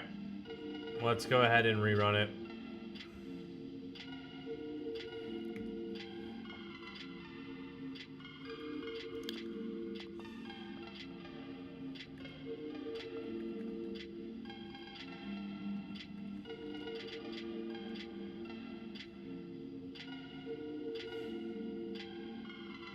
There we go. Now it actually calls it.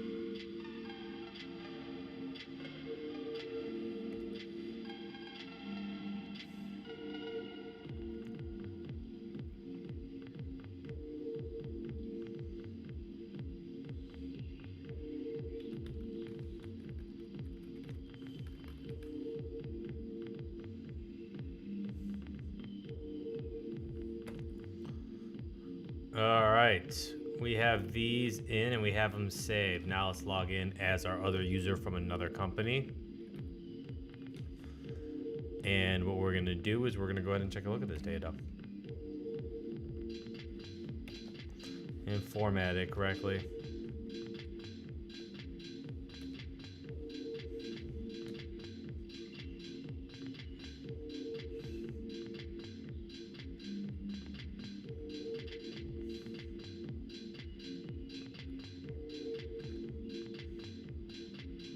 Nice.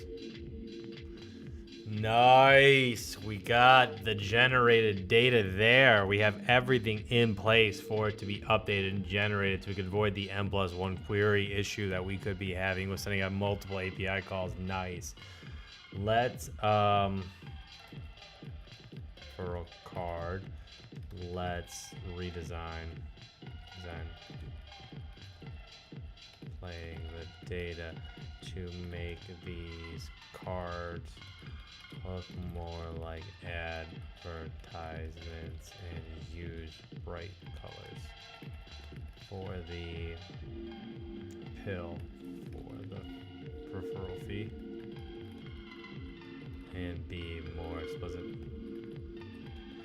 about the services. Dope.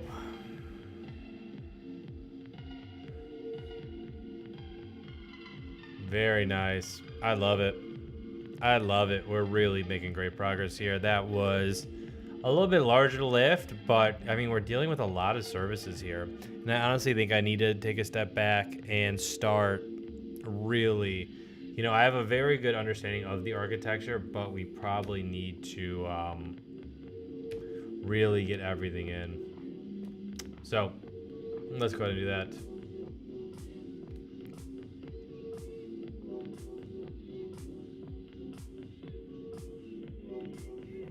Yes.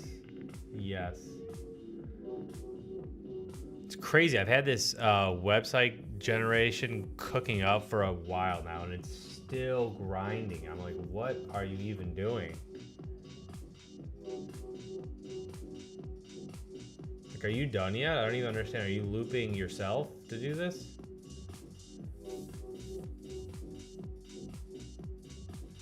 Checking all the syntax error it's made.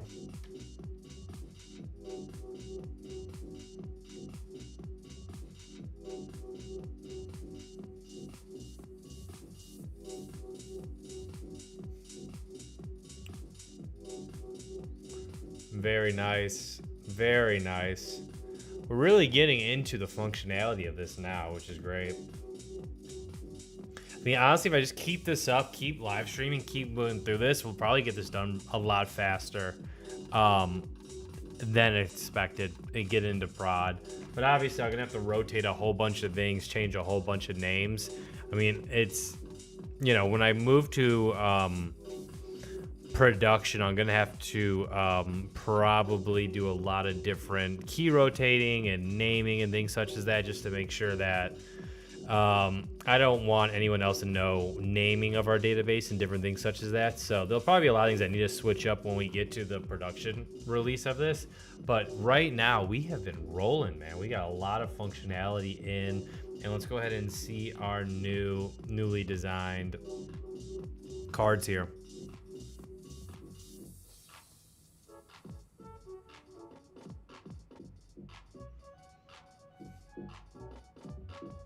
Love it.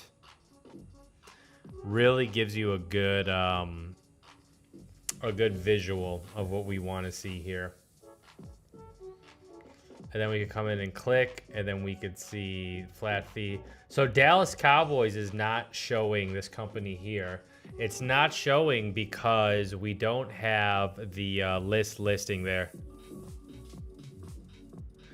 Yeah, great question. Consulting is actually insane nowadays. It kept getting more crazy over the years. My advice for you is if you only really should go into consulting if you have, bare minimum a 6-month contract with a company.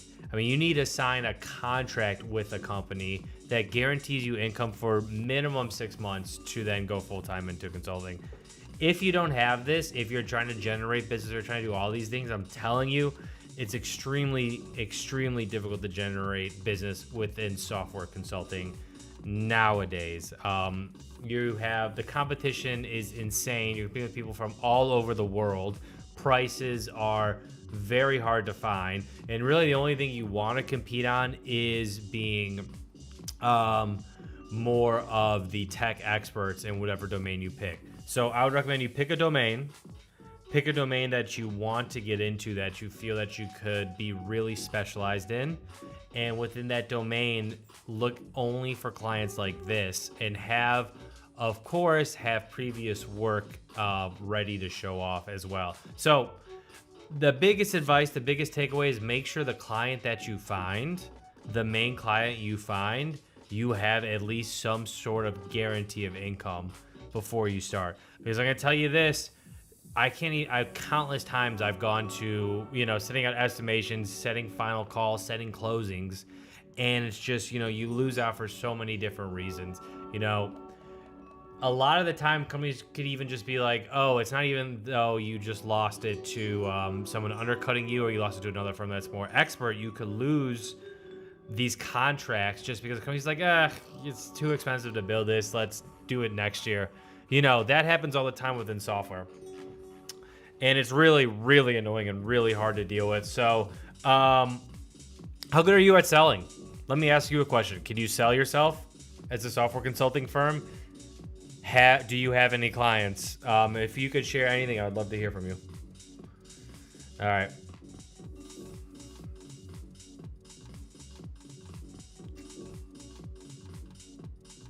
Okay, let's update of the company preview card. Preview cards for each cards. Company detail cards. And company listing. Let's have a better display of data for the referral fees, services, and also let's show a photo gallery option as well. You know what? Now is as good a time as ever to push up, because we're at a really good point right here. And honestly, I'm gonna stop this. Projects.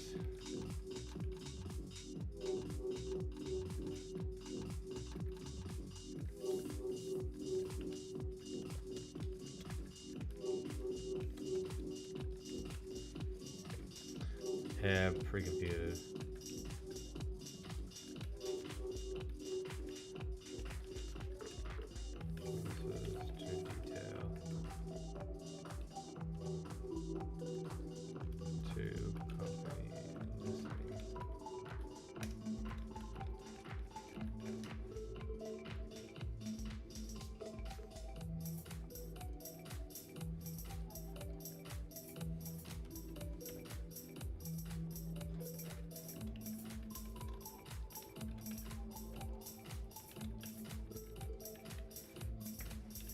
Update sync for fees and services. services.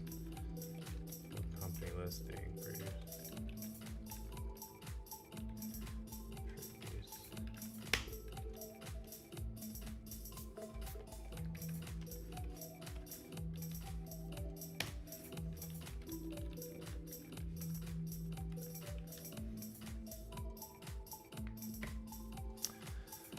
All right, we had a very good push there, a very good checkpoint.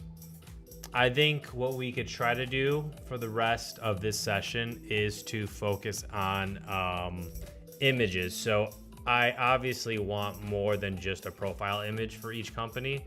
I would like to see a photo gallery.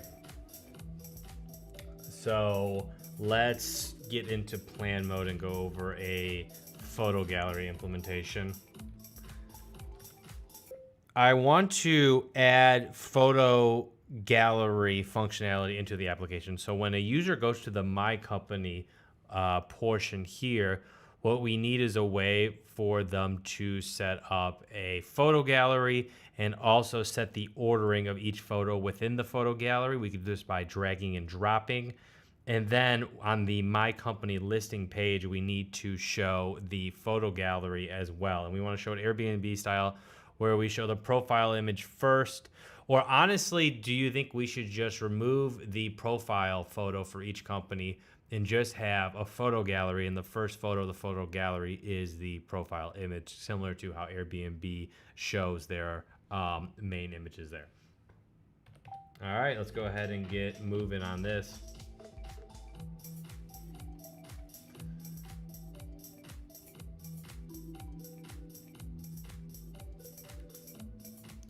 Anytime now, we'll have this site ready to show.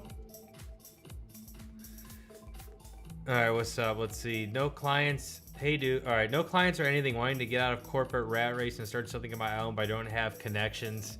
Then don't get out of the corporate rat race. There's no point. It's not. It's if you French fry when you're supposed to pizza, you're gonna have a bad time. And it's the same with you're trying to consult without any clients just to get out of the rat race. You're gonna have a bad time. I would highly not recommend you doing it. What I will tell you to do is start building your network while you have the while you are employed.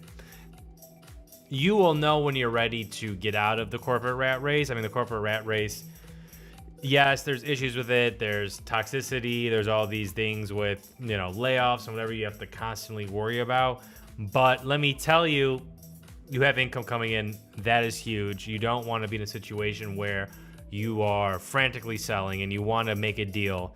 And what you do to make the deal is you offer very low prices. You do not want to do that. Trust me, I've done it before on a project or two, and it was a mistake because you barely make any money and you've worked on it for months. And a lot of the time you don't want the smaller projects. Let the smaller projects go to the international clients or go to AI builders. You do not want to pick up any of those. But you just identifying that this is what you want to do is the first step. So what I recommend you start building up your network. And how do you build up your network? You go to meetings, you post on social media, you show off what you've built. There's nothing stopping you from starting to build something on this side today. And there's enough time for you to do it. I know a lot of people complain I don't have enough time with how much I work. I'm sure there is time. I mean, I'm going after it with 2 kids right now, just going crazy in the house, and somehow I find time to get away for a few hours. I'm sure you'll be able to find time there. So I want to get into LeetCode, but I just feel like it has too little value outside tech hub / big tech. Almost any company you interview for is going to do some version of LeetCode. Any company in software is going to use it. So if you're trying to work in the industry, you're going to have to do some version of LeetCoding. That is just, there's no way around it. There's no way around it. The data structures, the algorithms and things into it. Yeah, like in Too Loud and Too Rich. Do I need to learn Khan's algorithm for the N degree? Like, how useful is that? It's not really useful. But showing that you understand these algorithms, showing that you understand these things, understand these data structures is extremely, extremely important. And it pays dividends. I've done over 30 technical interviews as a mid-level software engineer doing freelance contractor work. How did those go? how did those go? Were you able to do well on the lead coding part? I'd love to know. And I never get asked lead code, only one LC Easy one time. Interesting, because for me, even when I was applying for companies that were not FANG level, or I mean, even not even like mid-size, maybe even like smallish, medium-sized, all of them would give me at least easy, medium at bare minimum of some type of lead coding problem. And it might not even be structured like a lead coding problem. Like a lot of time it's like, oh, take data, keep track of data, manipulate it in some way and do something there that is similar to, I know, maybe it's doing some binary search to find the correct person there or something similar to that. To be honest, if you are a US citizen, you could start on Upwork. Good luck getting noticed on Upwork. Upwork doesn't give you anything. It definitely prefers some clients over others, or some people who are on Upwork over others. You will be completely invisible if you join Upwork, in my opinion. I've tried to get on Upwork years ago. I even straight up offered my services for free just to get initial job reviews on my profile. And even offering it for free, 0. They probably ghost shadow you on there so you can't really see.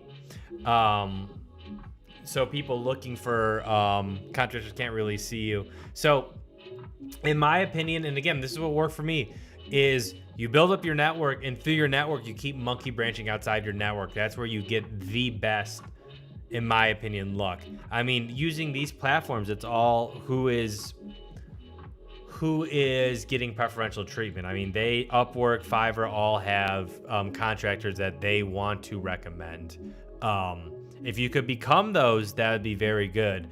But in my opinion, you showing off your work, showing off what you've built on social media, showing off what you build on X is kind of where you start. Because once you show that off, people will start talking about you. You know, if you release some type of software, anything, and it could be literally anything, and you just keep showing stuff off, keep showing what you built, that's how you grow. And that's kind of how we got started as well. Have you been able to fully replace your full income job via consulting? Yeah, I have. For a while,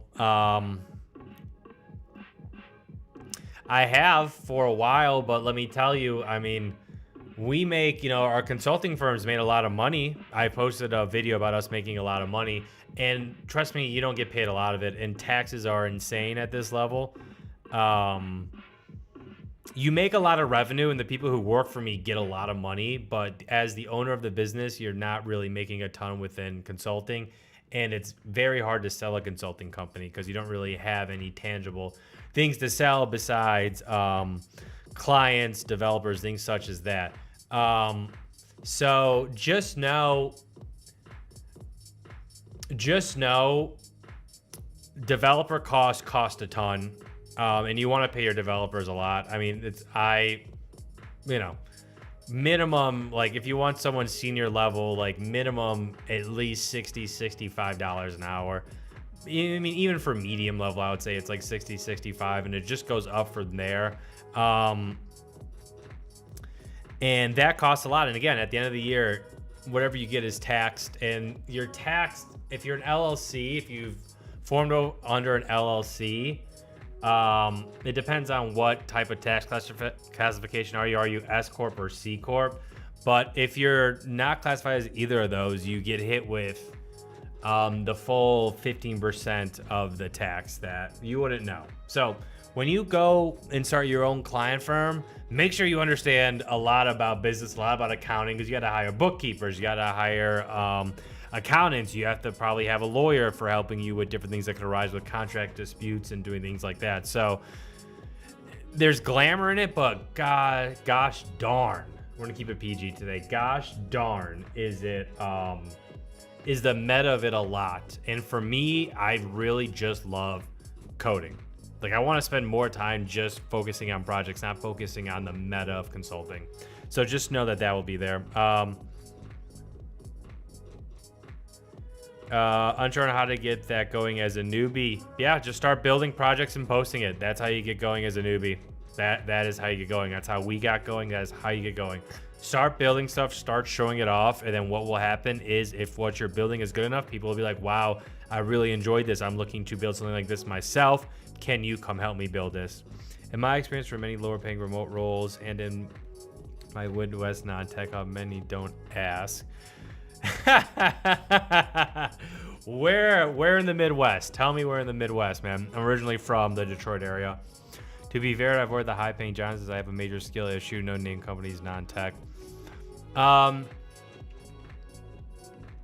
Interesting. What's the TC looking like for a non-major, non-tech hub Midwest job? I would love to know the range if you're comfortable with sharing something like that. Yeah, what's very interesting, if you ever go on levels at FYI and look at different cities where all the money is, it's really all concentrated in certain areas. And for me, like growing up in Detroit, there's no big tech, there's nothing. Probably the best jobs you could have are working at Rocket or working at one of the auto manufacturers.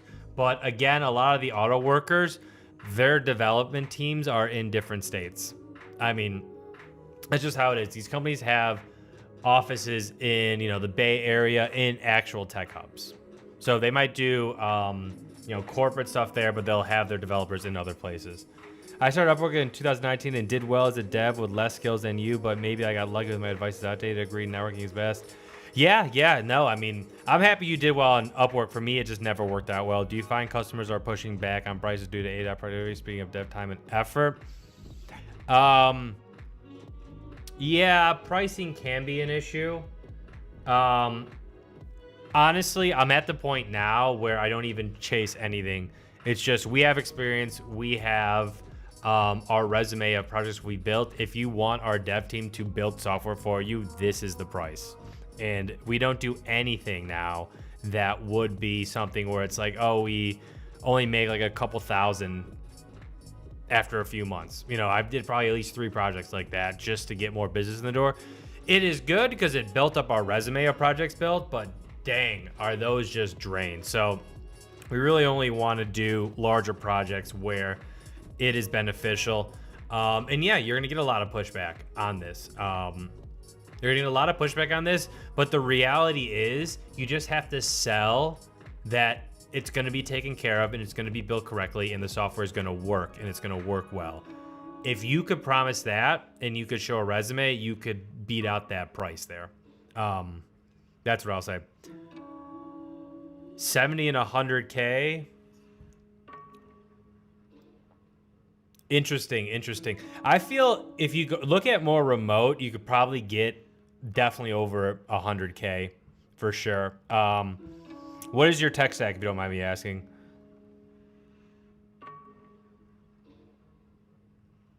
Yeah.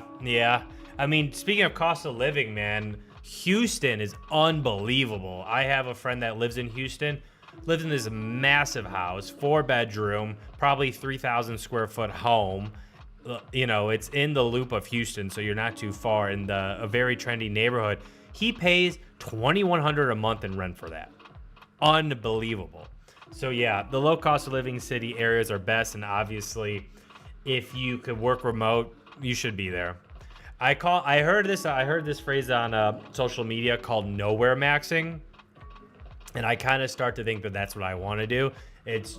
What's the point of living in Austin, Kansas City, Dallas, any of these big cities, Atlanta, Miami? I mean, they're all the same. They all have shopping centers that all have the same chain restaurants. Like, you're really not getting more in these cities unless the city is specifically for your job. Unless the city is specifically for your career, why are you there? Do you have family there? If you don't have family there and it's not for your career, why are you there if it's a high cost of living city? I'm starting to wrap my mind around this, because why would you be there if it's not gonna get you into a better network or your family's not there? So, nowhere maxing, living in one of these smaller, cheaper cities. And yeah, Houston, of course, obviously the prices are rising, but it wasn't one of them. Man, I was living in Vietnam and the Philippines, working 10 hours a week, earning $90 an hour in COVID boom. My monthly expenses in a day. Ugh, I'm jealous, man. You were living the dream. Yeah, price discovery is always like the elephant in the room when you present it.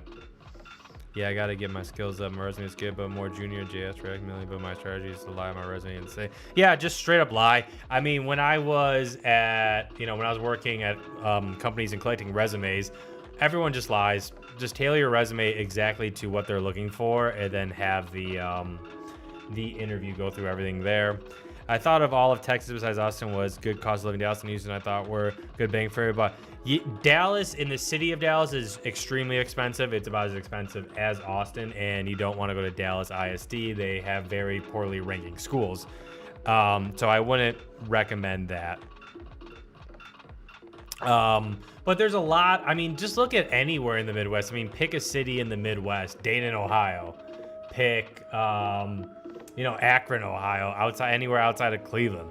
Like, living outside any kind of major city in the Midwest, your cost of living is going to be extremely, extremely cheap.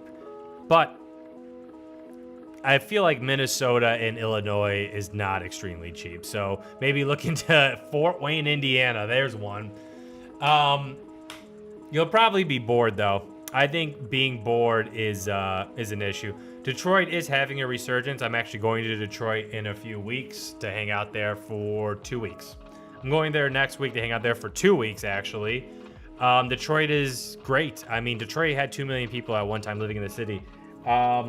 Obviously, Detroit had its issues. They went bankrupt, but Detroit has something no other city has in the United States. It has a riverfront looking over an international country, another country. It's looking into Canada. You can see into Windsor from Detroit.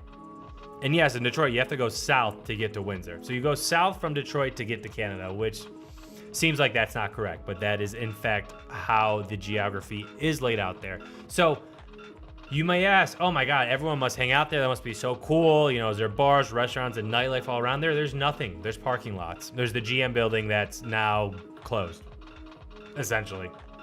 There's nothing. Detroit has so much potential, and of course, they're not doing anything. What lines this amazing river walk here on the Detroit River? Parking lots. All right, let's get back to coding. I'll take a look in 1 second. I just want to get through what we're doing here.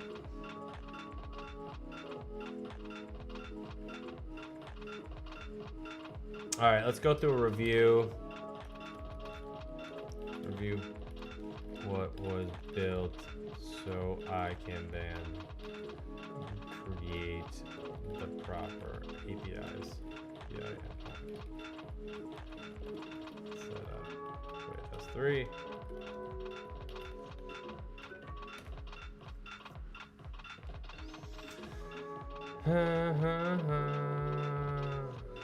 All right, let's go ahead and take a look at this.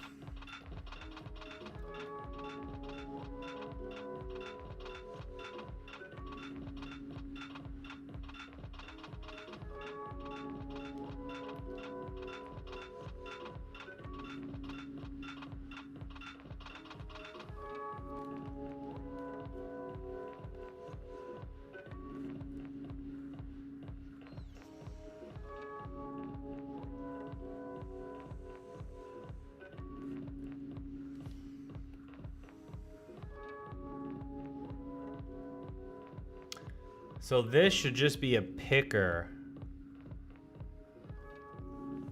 I feel that should just be a picker. All right, so I really like this. This is where we could add photos. And then this is where I just need to pull the photos. I already have this set up. What are the endpoints I need to create? Let's get into what they are.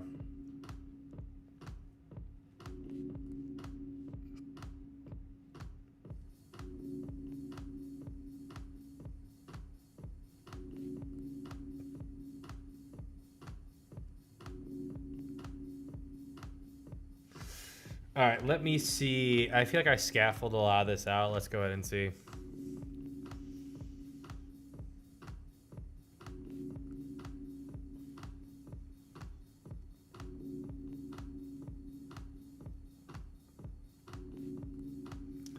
So I have referral company images. That's probably what we just are going to be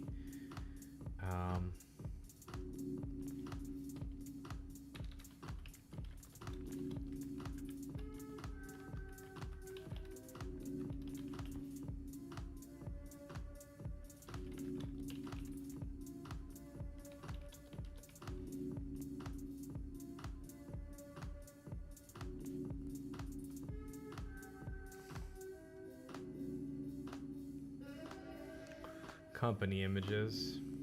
Oh, 7. Literally 7 times today I've spelled company wrong. It must just be some... I literally just must be... My brain must be thinking I'm typing it correctly, but my fingers are typing the A before the P. Insane.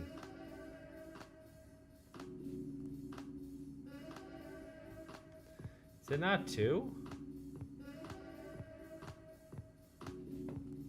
That's not it.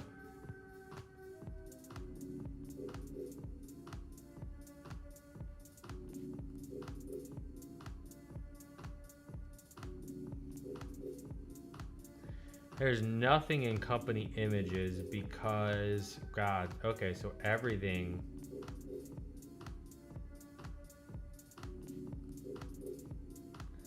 Yeah, so logo URL is my S3 link here to my S3 bucket. So I think what we should do is we should probably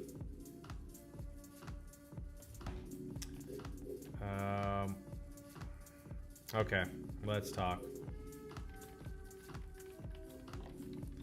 I currently have a logo URL property that is showing the main image of the company. What I want to do is have a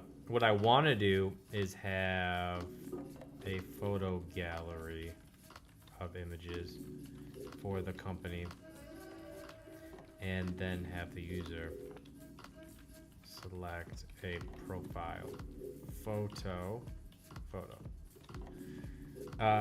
Should I just have a foreign key to another to my company photos in the photos table? This table.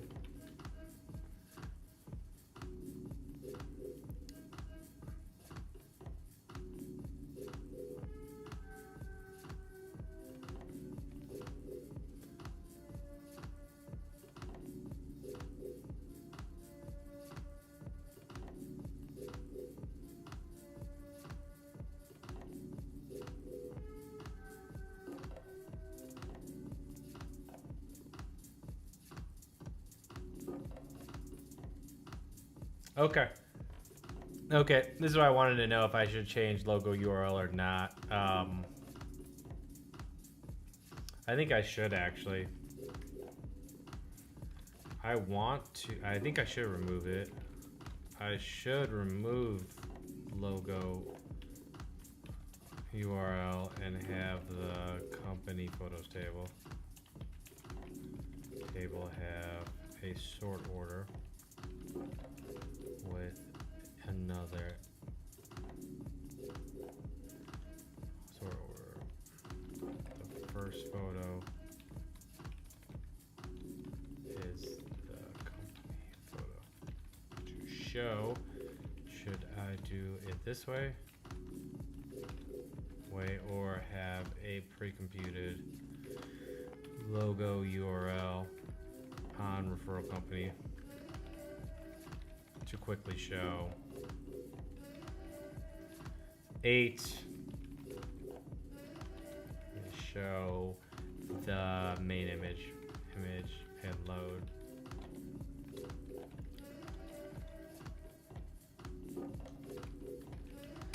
All right, let's see what we should do here. I work for some good consulting companies. The leader owner was always charismatic and nice.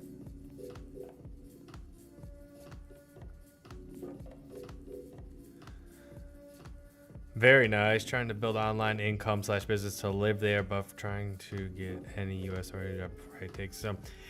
It's not going to take them. It's not going to take them. I mean, just even building this app, like, if you don't understand how to build software, even with running Fable, you have no idea what's going on. I mean, we just went through one here where we had to figure out how the data was being set, and the data wasn't being set correctly because it completely omitted a value. I mean, we're not at much complexity here for this application, but it's not you know, without me guiding it, without a person in the loop, it's pretty much useless once you get to this level of complexity for an application. And again, it's not that complex. Yeah, the big GM tower, GM's moving from there to a new building. And so who is going to move in there? Who wants to move into a 1980s build? And you know what? I will put it on screen right now.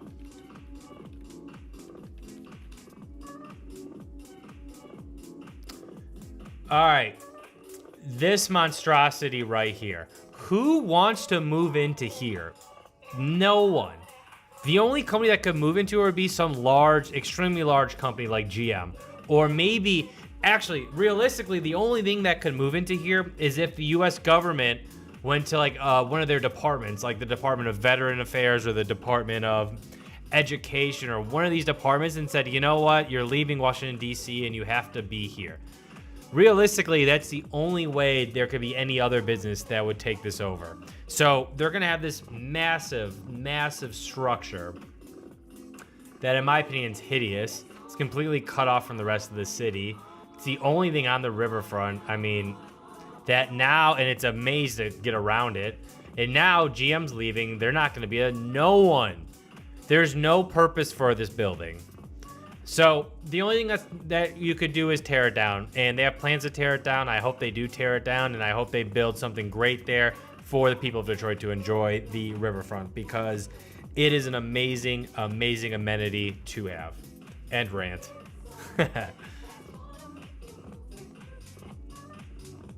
Yeah, so I'm pretty much using Swift, Java, and we are running Fable to kind of help me generate code as we're moving through the project.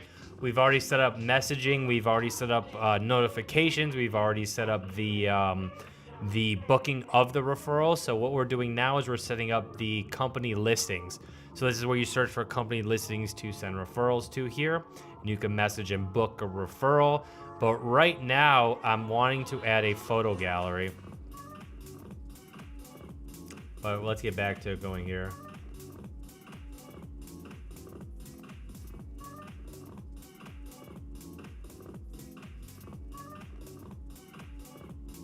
Okay. Okay, what? And the photo upload.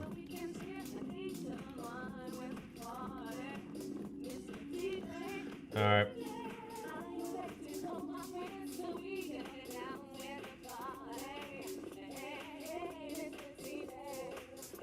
So where's it going right now?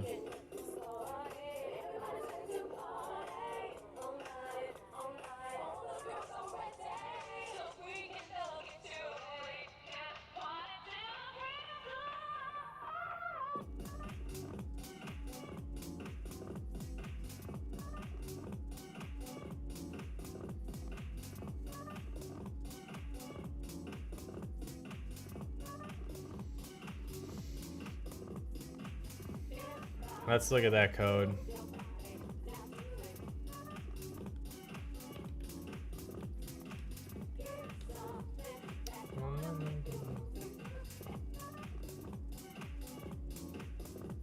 Alright, we're reusing our S3 image view here.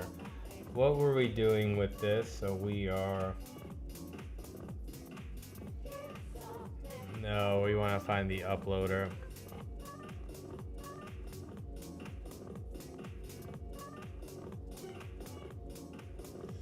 I believe it is in...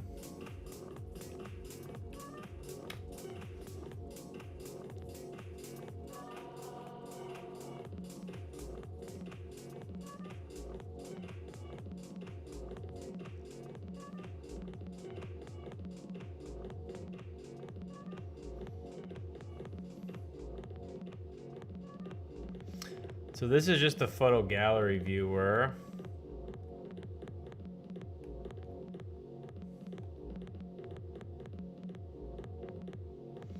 I need that from my company.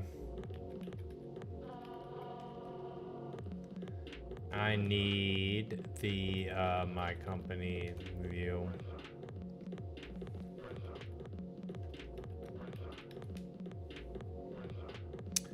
Right here.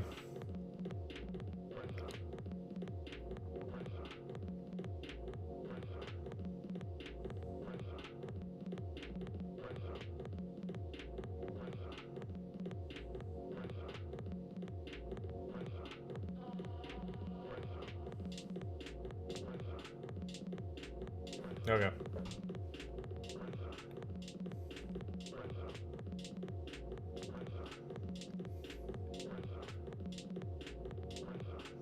See, that's not even returning. That's this is a scaffold of what I was trying to do earlier.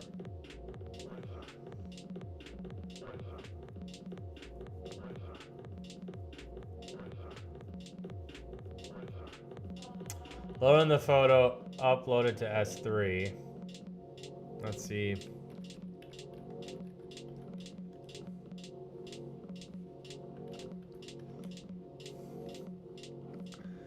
Just create company photo, but we need upload to S3.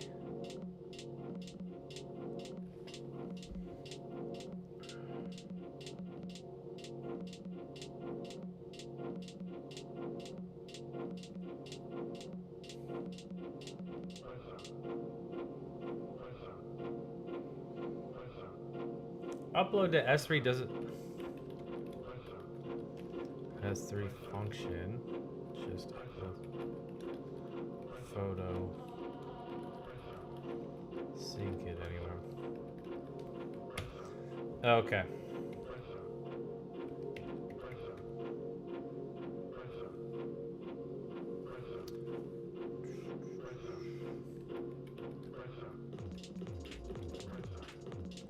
S3 controller. Is it being called also for logo URL?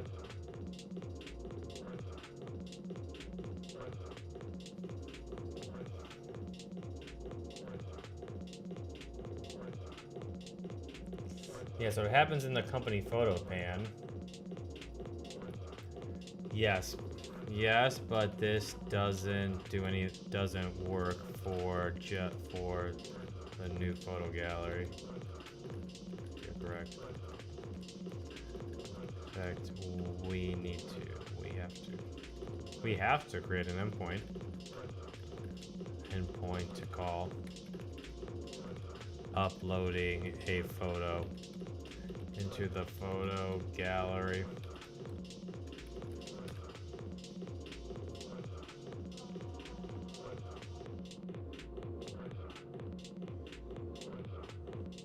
Started doing some AI training tasks for companies such as data annotation. Yep, pays well. That's not too bad.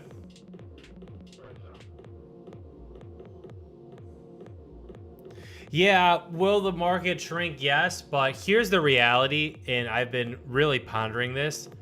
What's going to matter the most is who you are as a person. Because really, your personality, who you are, how you interact, how you build a network, how much people like you and different things is what will probably matter most moving into the future. Because the reality is a lot of knowledge, a lot of our cognition, a lot of the smartest people in the world will have AI in 10 years to probably, pretty much replace all of that. Pretty much, why would you ask? There'll still be smart people doing things. They'll still be making decisions. But the reality is, knowledge will just become so cheap at that point that, in my opinion, what's going to make you stand out is who you are as a person, your personality, how you interact with people, how you talk with people, are you pleasant to be around? I think that's really what's going to separate you. And probably that's what's going to matter more for hiring into the future. Because if I know, for example, let's just kind of think of a hypothetical here. If I have two people, I'm trying to hire a software engineer, and there's two people, and they both have, let's say one is smarter than the other, but one of them is someone I want to be around more, someone that would fit more with the team than the person who is smarter. Well, if you bring AI into the equation, you go, okay, if I give the person that isn't as tech savvy these AI tools to work with, can they perform just as well, or at least to a percentage as well as a person who is a better engineer? Most likely they could. So I think your personality, who you are, and how you vibe with the team will become more and more important, because at the end of the day, they can't replace that. That's not replaceable, and that is your identity. No, there's not a market for vibe cleanup contracts yet, as I've seen. I am working with someone who is a vibe coder who is selling his vibe coding applications to people. and he's wanting to have us come in and manage it in the production level, make sure that it's, you know, up and running and able to handle the concurrency of everyone using the app at the companies he sells to. But it's kind of all talk at this point. Nothing has really been pen to paper. Will Vibe cleanup? I mean, Vibe cleanup will only be a massive market, in my opinion, if there's actually more Vibe coded applications in production. I mean, think about why haven't we seen tons of Vibe coded applications in production if it's so easy to do? Like, name one Vibe coded application that's making millions of dollars. I mean, you can't. The only Vibe coding application I know that does well is Vibe coding application to help other Vibe coders. Like, that's the only thing I see that you could even say that does well. So that's why I'm hesitant to say Vibe cleanup is going to be such a big deal, because the reality is the projects that are making money, these large projects, they're not Vibe coded. I mean, that's just the writing on the wall.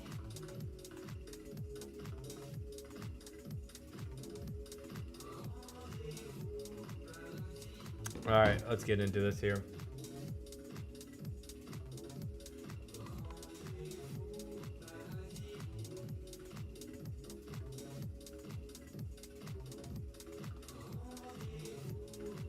Create company photo.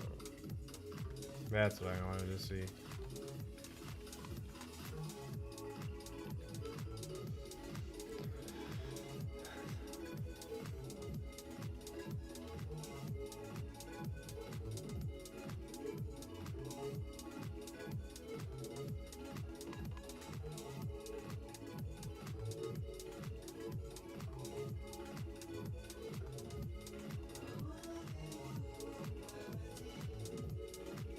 Okay.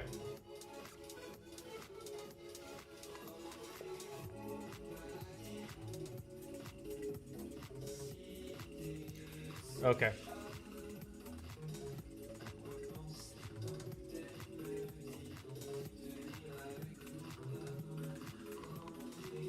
Let's implement this new endpoint for creating company photos. This new endpoint for creating company photos. And having the URL to the S3 bucket. God, what is company photo even? What is it even?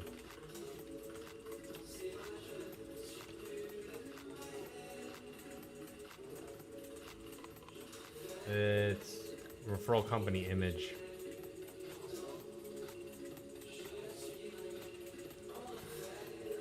For referral image, let's also a sort order key to the referral company image to be able to sort and image.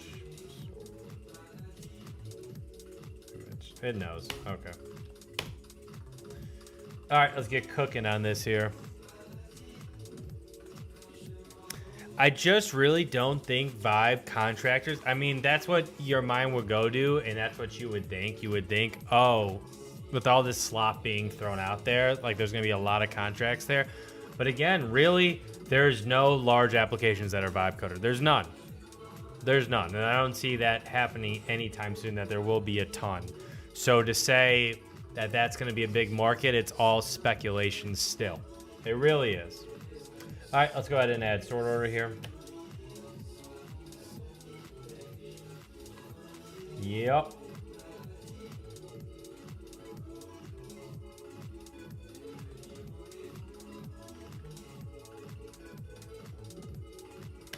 But one thing you can enjoy about now is how fun it is to code right now. It can't be more. This is by far and away the best time to code right now using AI.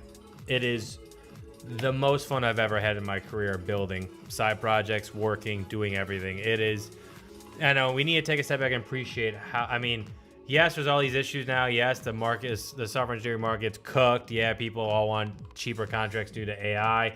But let me tell you, actually coding now is a blast. I mean, implementing something like this, like a photo gallery with drag and drop, with sort order, with Active Photo, with the S3 bucket setup. Actually, I already did the S3 bucket setup, but doing the S3 bucket setup, this could have taken me almost a whole day to do in test before AI. But now it's like, we're good to go. Yes, I get annoyed with Claude when I was using it doing agentic engineering. Oh my God, was it the worst. But now that I use it with this new process where really all it's doing is creating the code, I review the code, and then I say, okay, is it good, or I make edits, which is really not agentic engineering at all. It's just code generation, has been wonderful. So yes, agentic engineering with Claude drove me to insanity. Trusting the process, doing so many different things. Oh, God. And honestly, I've been doing a lot with Gemma 4. I'll probably have to do a session with Gemma, as I really enjoyed coding with that as well.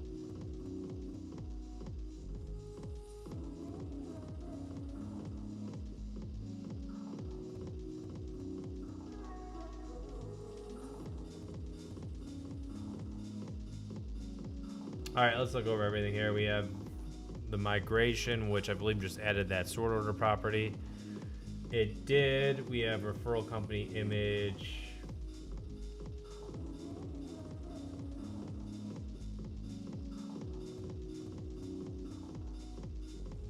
I'm almost wondering if I should put in an active field into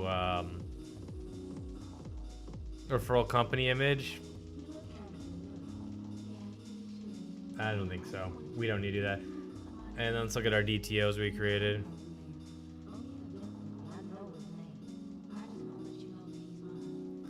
Let's see, what is the add photo request? Add photo request. Request struct.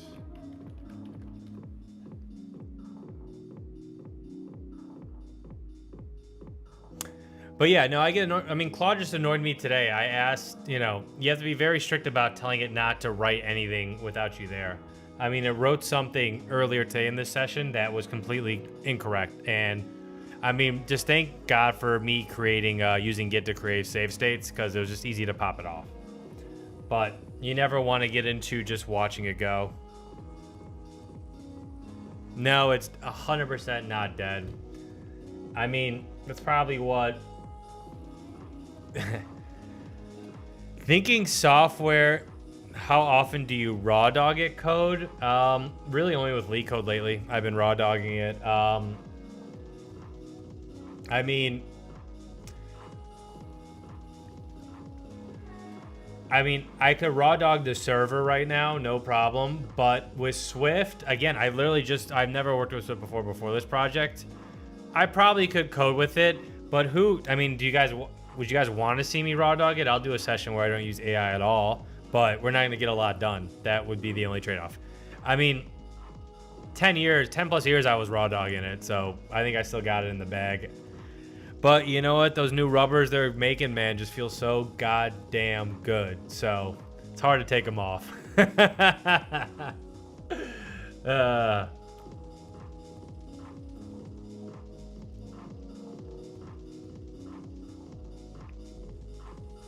Yes, nice. Okay.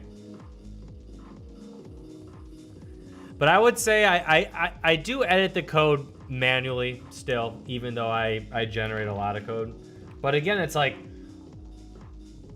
when I was, you know, a lot of the time when it was even working at jobs, it's just like you're still spending most of your day reviewing code. I mean, there's nothing different than this. Like, I'm just reviewing code. Cool. I love it. All right, let's go watch. Let's go check this out.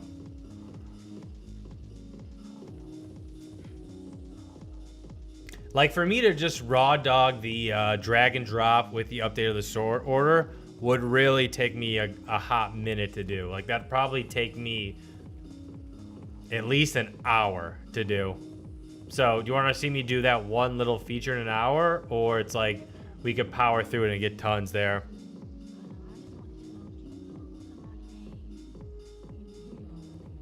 True, I do think it will, but the thing is, I'm obsessed with learning about code. I'm obsessed with it. I just, that's just who I am. I feel like a lot of engineers are just obsessed with getting better tech skills and becoming more and more skillful. I really think it is. And yeah, like in the future, will it matter as much with AI?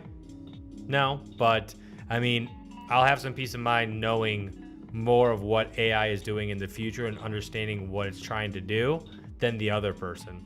And to me, that just kind of makes it worth it. But yeah, I do think personality is a big deal. I mean, I need to get more into ML. I'm mostly in software engineering.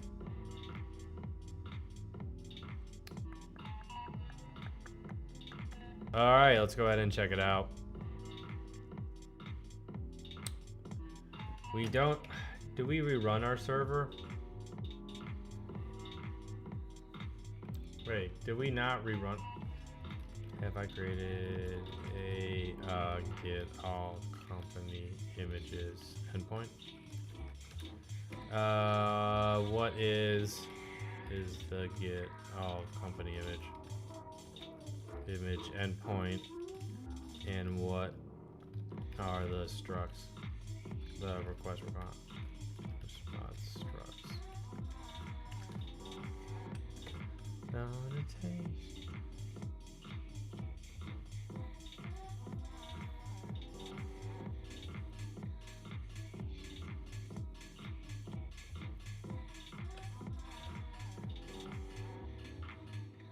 Let's see what it's doing.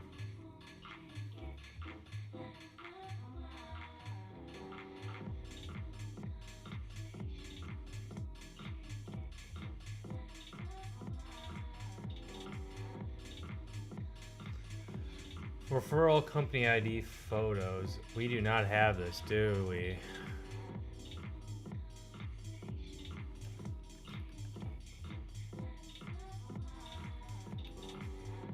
We do have it. We just have the post mapping.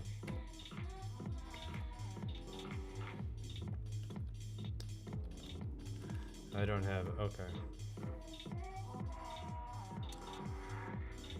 Okay, let's go ahead and create our GET request here to pull in all this. Okay, that's simple.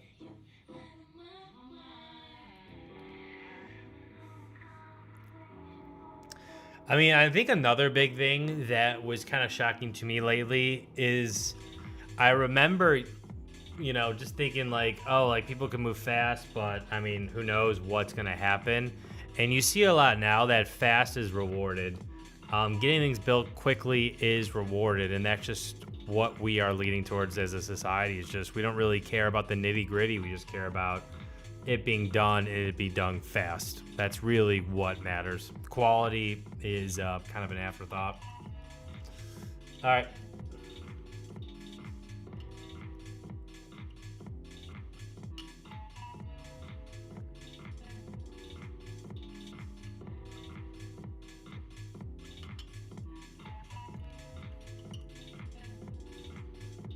Wait, what are you doing here?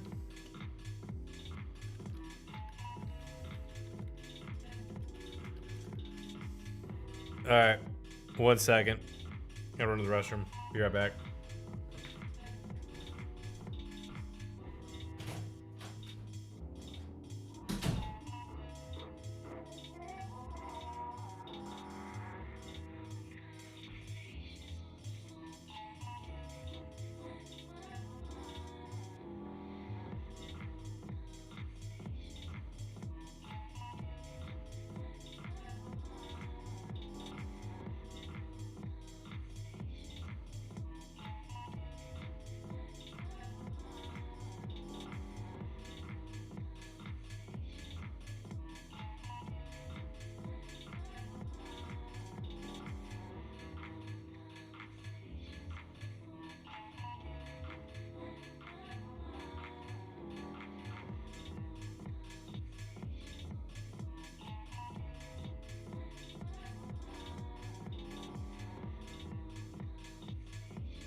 All right, where were we?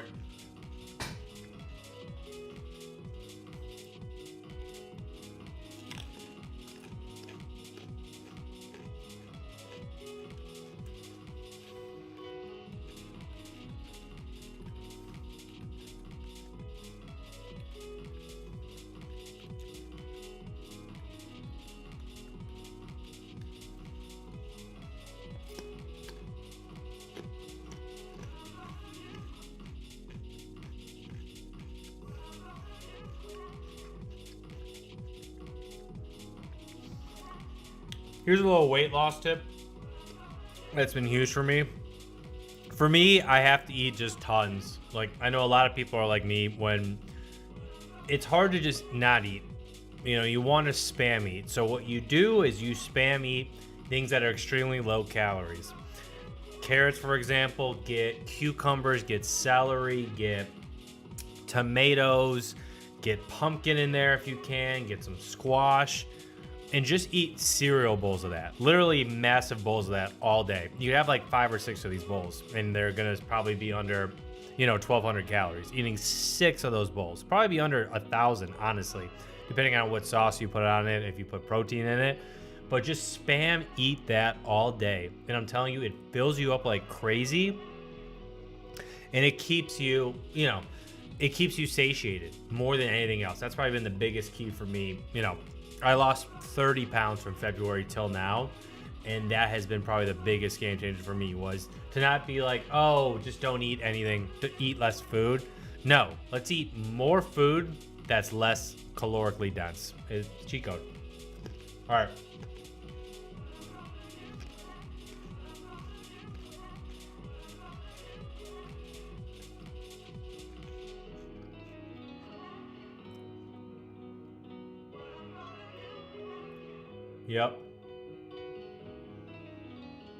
Yep. Okay, so we're not doing the backfilling, which we do not need at all. Let's take a look at the company listing service that get photos.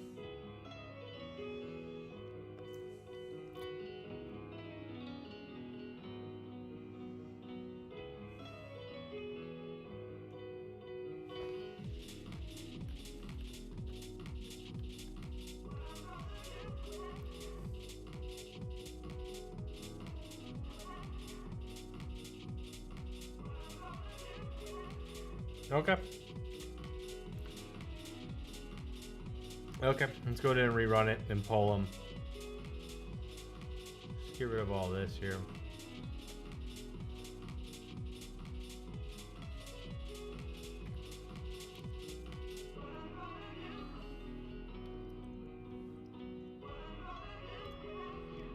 There we go. I don't know how my order got switched up like that. It's what I'm used to doing. All right.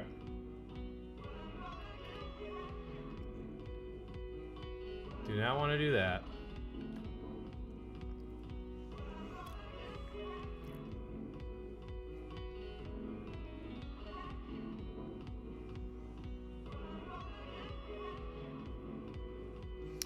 Let's, we have to go get more photos.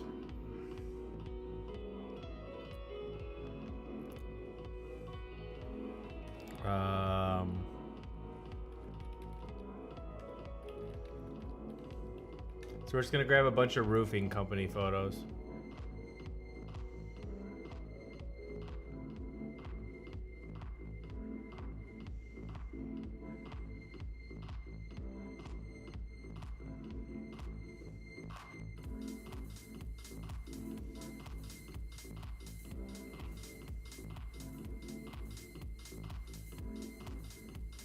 Ha! All these are AI generated. I mean, what's even real at this point? I keep thinking, like, how easy is it to just use AI and just impersonate anything? Like, literally, if I was to impersonate a photo of you, murdering someone or stealing or doing something illegal, like, the majority of people wouldn't know it's fake. Literally, the majority of people wouldn't know it's fake. And I don't understand why you don't have a massive blackmailing epidemic going on now with AI photos and things. That was one thing I I mean, literally, you know how easy it would be for me to take a photo of my father and have him, I don't know, murdering someone or stealing or trespassing or doing something illegal, then posting it and being like, oh my God, look, this is doing something illegal. I mean, if I posted that on social media, almost everyone would think it's real. I mean, I don't understand why that's not a thing yet. Is there something stopping that I don't know about? I am not sure. Because I really thought that would be such an epidemic right now of kind of blackmailing. So it's interesting that that's not. All right, let's add some photos.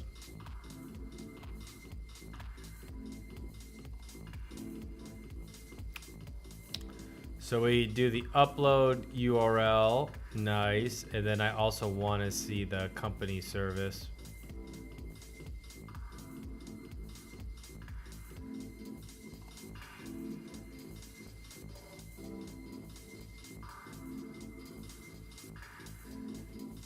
No, I want to see all references. Ugh, come on now.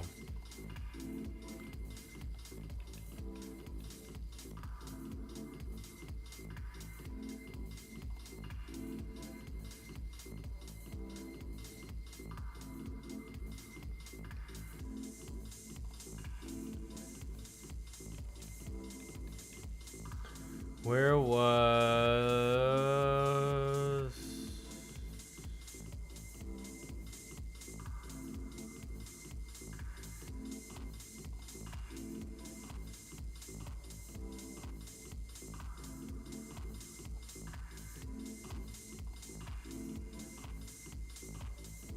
Okay.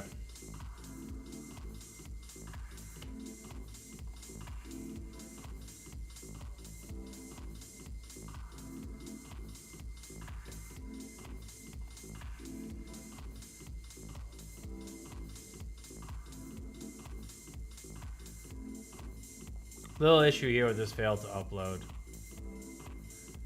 Now let's see what this looks like.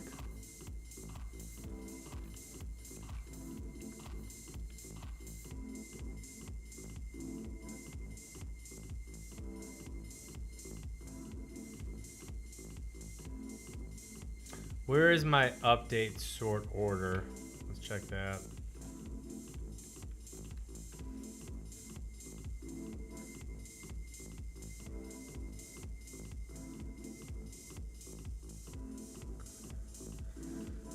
That's not it.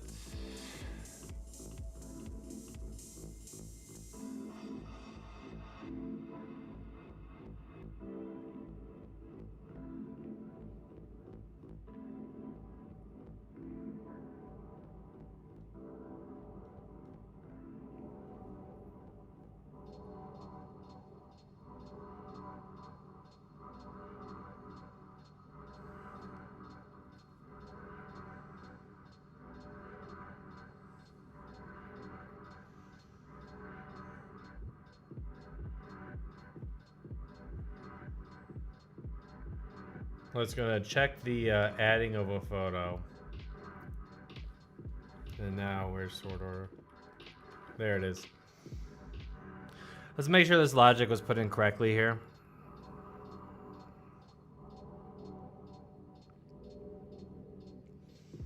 So to set the sort order, so when I add a photo, I'm actually gonna pull every single photo. This just seems so unoptimized. Because when I pull all them, I then can know what to add next. That's fine for now. We could come back. I'm gonna leave a note here. Maybe can be optimized.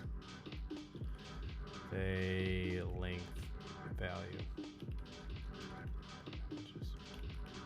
Because when you add a photo, have all photos added.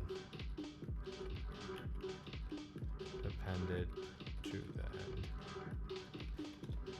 end. Okay.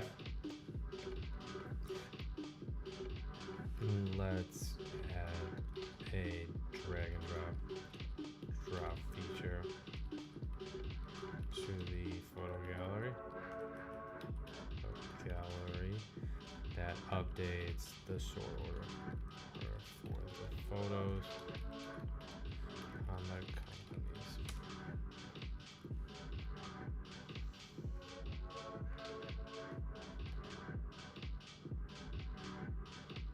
Oh, it's already there. Nice.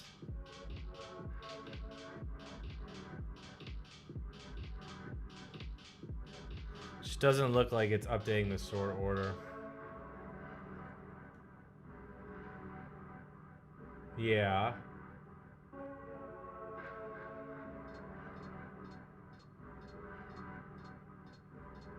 Yeah, that's what I'm missing here.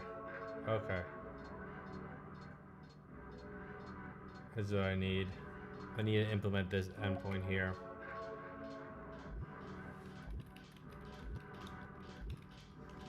Here for changing the sort order of the photo gallery. Okay, so we're gonna add these two here. We will review what these are, but right when we drop, where is the drag and drop logic? Should be in photo gallery.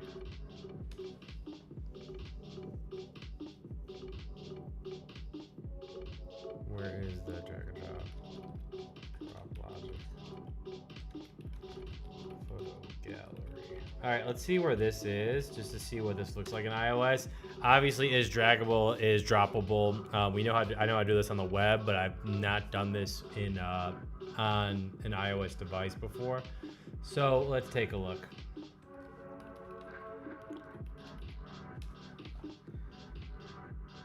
My friends have generated photos of me talking to girls. Ah, nice. Nice. Can't say there's any photos of me doing that. Oh, that's hilarious. I think just more tech. Literate people would not be caught. LOL, you probably have to use some Chinese on the generated image like that. Yeah, I mean, I don't know. You generate it, you just change it a bit with some editor, and then it could be pretty, it could be an indictment of someone's character, and people will start thinking that this person's bad or something. Who knows? Especially for like political stunts. I don't know why that's not used more. Like on the day of like 2 days before an election, post like an AI photo of some politician stealing money or something. And then by the time they figure out it's AI, people have already not voted for him or something. Like that's an interesting use case. Okay, company photos pane. Let's take a look at company's photo pane. Here we go. How'd you like that? So we draggable and then we droppable. And then it calls persist order. How does it explain? Undroppable. Yeah, for real.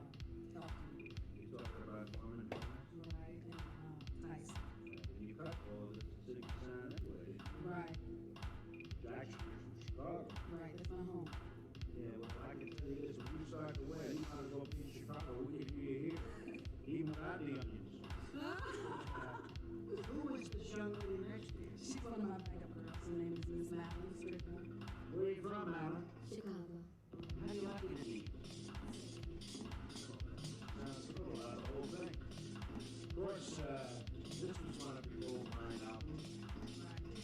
Hit and run, hold on. This was not played that right to the top of the floor. Well, I want to thank you very much for stopping by. I wonder if the voice is great sound. Nice. All right, yeah. Swift UI makes this pretty easy to do. Very cool. All right. Let's rerun our server.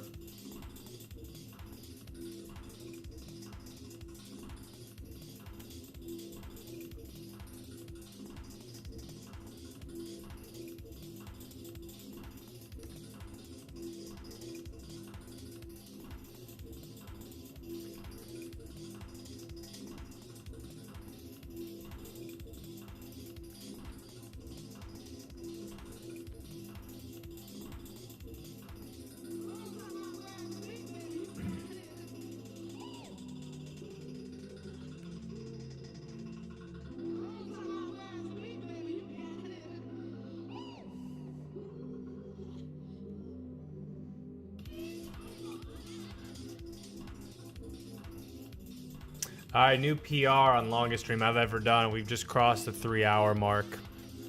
Let's go. 3 hours of just straight productivity, man. This is amazing.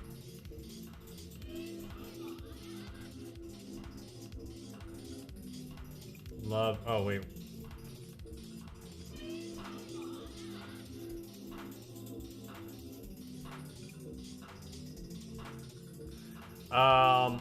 Yes, that's fine. That's fine.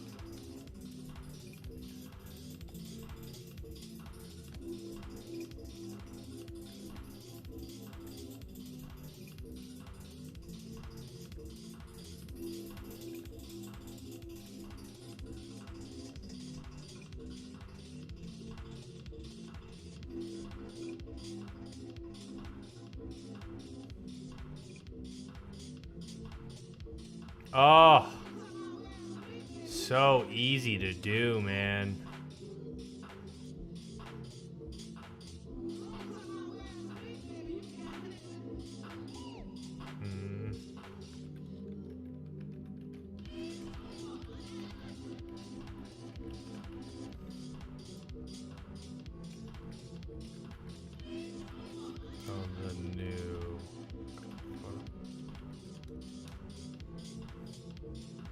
So we just need to reload the company here to be able to see it. But this is great progress here.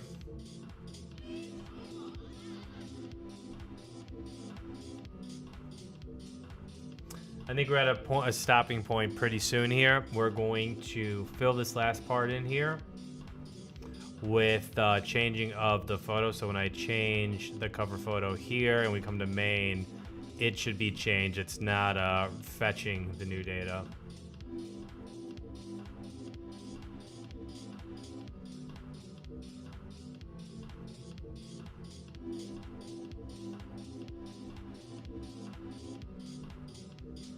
Just looks really good.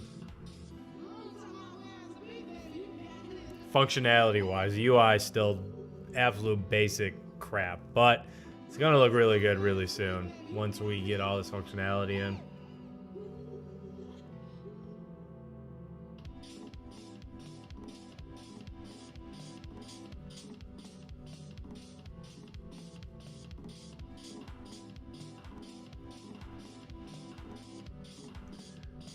Let's look at that function there. Notify if cover changed.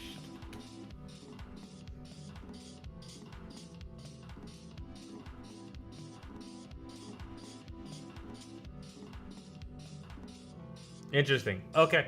This is a pretty good way to solve this. So what we do, how we know if cover changed, is we set in this order the ID of the first one, and then we called notify if cover changed anytime we upload or persist order. And persist order is called after we have a droppable there.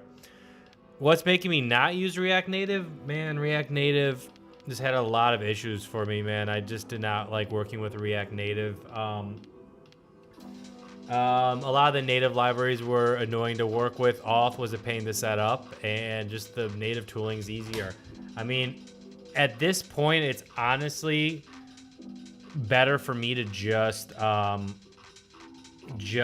work with native languages. And for example, when I go to build the Kotlin version of this for the Android store, by that time, I'll have pretty much something here where I could start getting money, start selling, start actually getting users.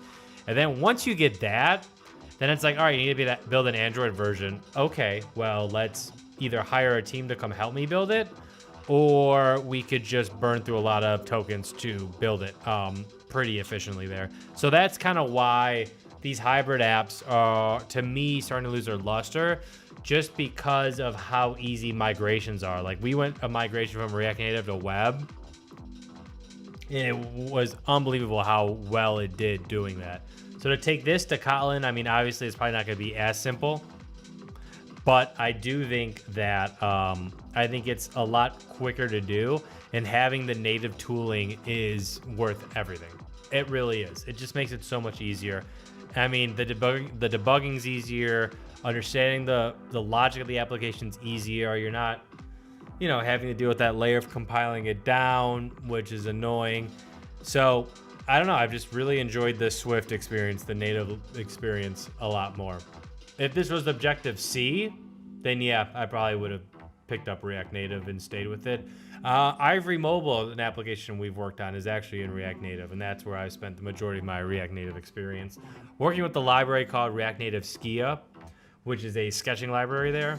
But yeah, I mean, if we were using native tooling there, we probably could have pulled in some better tools for the sketching library. That would have worked a lot better for us.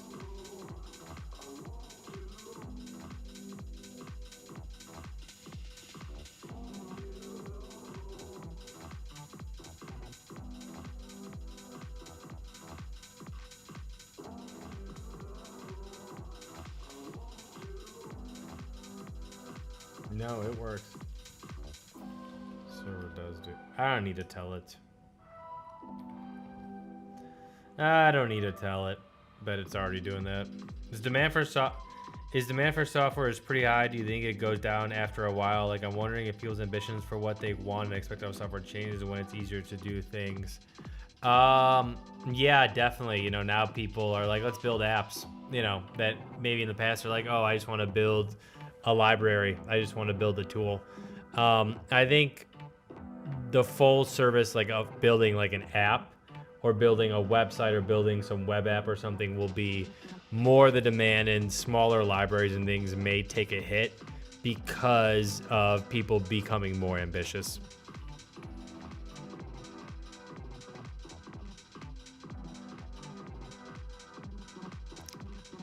All right, change it. Come on. There we go. Oh, yeah. Okay. Boom. Love it.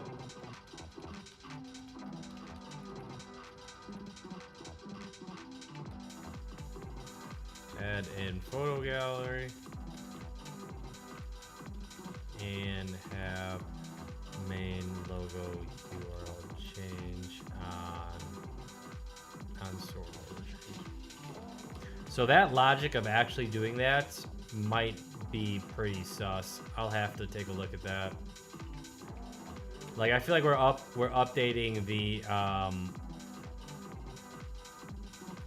let's add everything. There we go.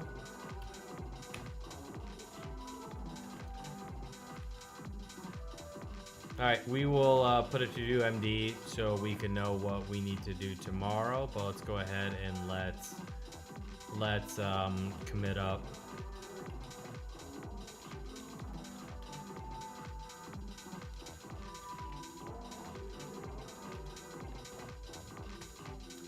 Okay, add to gallery.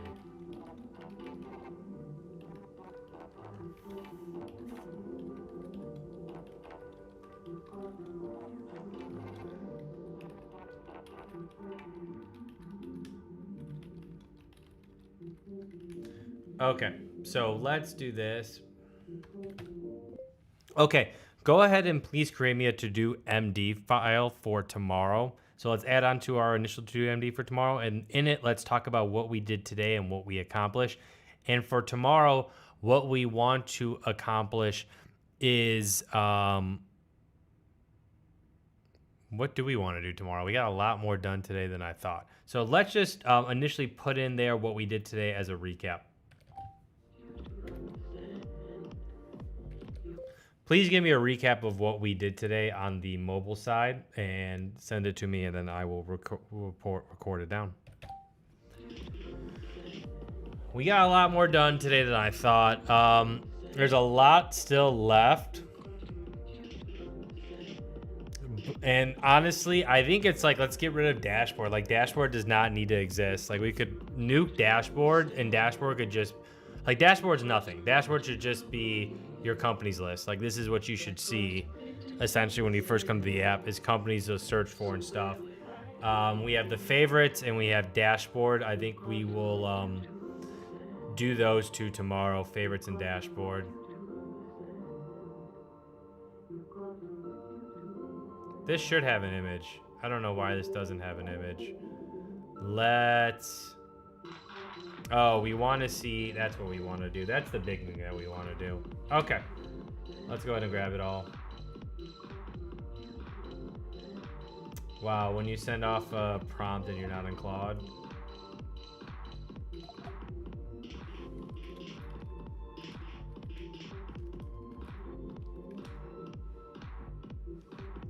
Okay, I know what I need to put there. Let's just go ahead and edit it here. Okay, for tomorrow, we want to work on a few things. Let's start off with adding the photo gallery implementation into the actual company listing so people looking at companies can see the company photos. Let's also work on the favorites list for companies so you could identify what your favorite companies are and create a list there. And finally, for tomorrow, let's work on removing the dashboard or replacing the dashboard with the company's nav. So when a user logs in, they immediately see the list of companies that they want to see in this area. I mean, now that I think about it, we're probably going to need to have some type of cosine similarity algorithm for showing people companies, some type of recommendation algorithm there. That'll be in the future. But we're already seeing complex additions kind of fit in super nicely into this application's logic, which is great. Because again, this application is nothing crazy. It's nothing, we're not doing anything complex here. We're not doing anything extremely innovative here. We're just allowing for a market. We're allowing for sellable software. And yeah, if everything goes to crap, that's probably what I'll just have to get into is software sales or just sales in general, because turns out I'm pretty darn good at selling.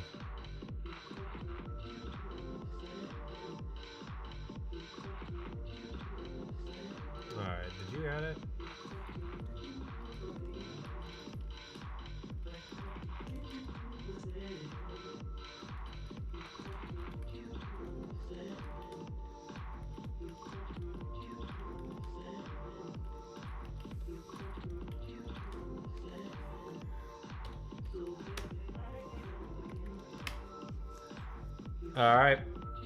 All right, that's pretty much it for the stream, y'all. I appreciate y'all vibing with me today. We will be back tomorrow getting more done. I got to get some other client work in today. Take care, y'all. Have a great day.